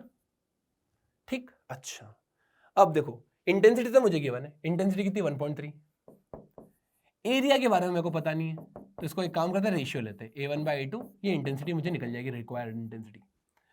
अब ध्यान से देखो, एरिया का अगर रेशियो लेना है तो बेसिकली ये वाली मैंने मान लिया रेडियस 1 और ये वाली मैंने मान लिया रेडियस 2, तो जो एरिया का रेशियो है बेसिकली वो πr² का रेशियो ही है ना, πr² का रेशियो है। अब πr² का रेशियो है, इसका मतलब ये बात भी क्लियर हो गई कि हमें क्या निकालना है, पाई कट जाएगा, d² का रेशियो निकालना है, d1/d2 का रेशियो निकाल के इसका स्क्वायर करना है। ठीक, अच्छा मैं यहाँ पे सिमिलर ट्रायंगल प्रॉपर्टी लगाता हूँ। वी नो दैट d1, ध्यान समझना, d1/20 is equals to d2/2। क्या d1/d2 10 आ गया, है ना। अब देखो d1/d2 का 10 है तो 1.3 इंटू 10 का स्क्वायर, 1.3 है राइट किलोवाट में, ये मेरे पास I2 आ गया, तो मेरा आंसर आ गया 130 किलोवाट पर मीटर स्क्वायर। तो यहाँ पर बहुत ही आसान सवाल था, यहाँ पर 130 आप वैल्यू पुट कर सकते हैं और आपका आंसर आ जाएगा। क्लियर एकदम, चलिए बहुत शानदार। आइए देखते हैं अगला सवाल। A wire is bent in the shape of a right angle triangle and is placed in front of a concave mirror of focal length f as shown in the figure. Which of the figures shown in the four options qualitatively represents the shape of the image of the bent wire? ये एक wire है जो कि 45 degree पर है ना, और मान लीजिए कि f/2 पे यहाँ पे खत्म हो गया। आपको बताना है कि इन चारों में से इसकी इमेज कौन सी होगी। ठीक बात है, चलिए अब इसको करने के वैसे बहुत सारे तरीके हैं, है ना। इसको नॉर्मल लॉजिकल अप्रोच से भी कर सकते हैं और इसको मैथमेटिकल एनालिसिस से भी कर सकते हैं। मैं एक काम करता हूँ, आपको पहले मैथमेटिकल एनालिसिस दिखाता हूँ। मैंने मान लिया कि एक काम करते हैं, x दूरी पर, यहाँ पर x दूरी पे एक ऑब्जेक्ट कंसिडर कर लेते हैं। अब इसकी हाइट कितनी होगी, उसकी हाइट भी x ही होगी। इतना कॉमन सेंस तो है अपने पास, क्यों, क्योंकि 45 डिग्री एंगल है, तो ये डिस्टेंस अगर मैंने x ली है तो ये डिस्टेंस भी कितनी हो जाएगी, x हो जाएगी। ठीक बात है। लेकिन मिरर से उसकी दूरी कितनी हो जाएगी, मिरर से दूरी हो जाएगी f माइनस एक्स, ये दूरी हो गई है ना। अच्छा, बिल्कुल सही बात है। अब ये एक मिरर है, करेक्ट, ये क्या है, मिरर, कॉनकेव मिरर। इसकी फोकल लेंथ कितनी होगी, ऑब्वियसली बात है इसकी फोकल लेंथ माइनस एफ होगी। तो मैं इसका मैग्निफिकेशन निकालता हूँ, राइट। मैग्निफिकेशन कितना होता है, माइनस वी बाई यू, ध्यान समझना, मैग्निफिकेशन कितना होता है, माइनस वी बाय यू। अच्छा, v की वैल्यू क्या होती है, v की वैल्यू होती है मेरे पास माइनस, इसको अपन रखते हैं u f upon u minus f, तो कितना हो गया मेरे पास, minus f upon u minus f, ठीक बात। अच्छा, अगर मुझे हाइट ऑफ द इमेज निकालना है, क्या magnification into height of the object कर दूं, है ना। मैग्निफिकेशन कितना है, minus f upon u minus F. एक काम करते हैं, यू की वैल्यू डालते हैं, यू कितना है, एफ माइनस एक्स, लेकिन विद नेगेटिव साइन लेना पड़ेगा।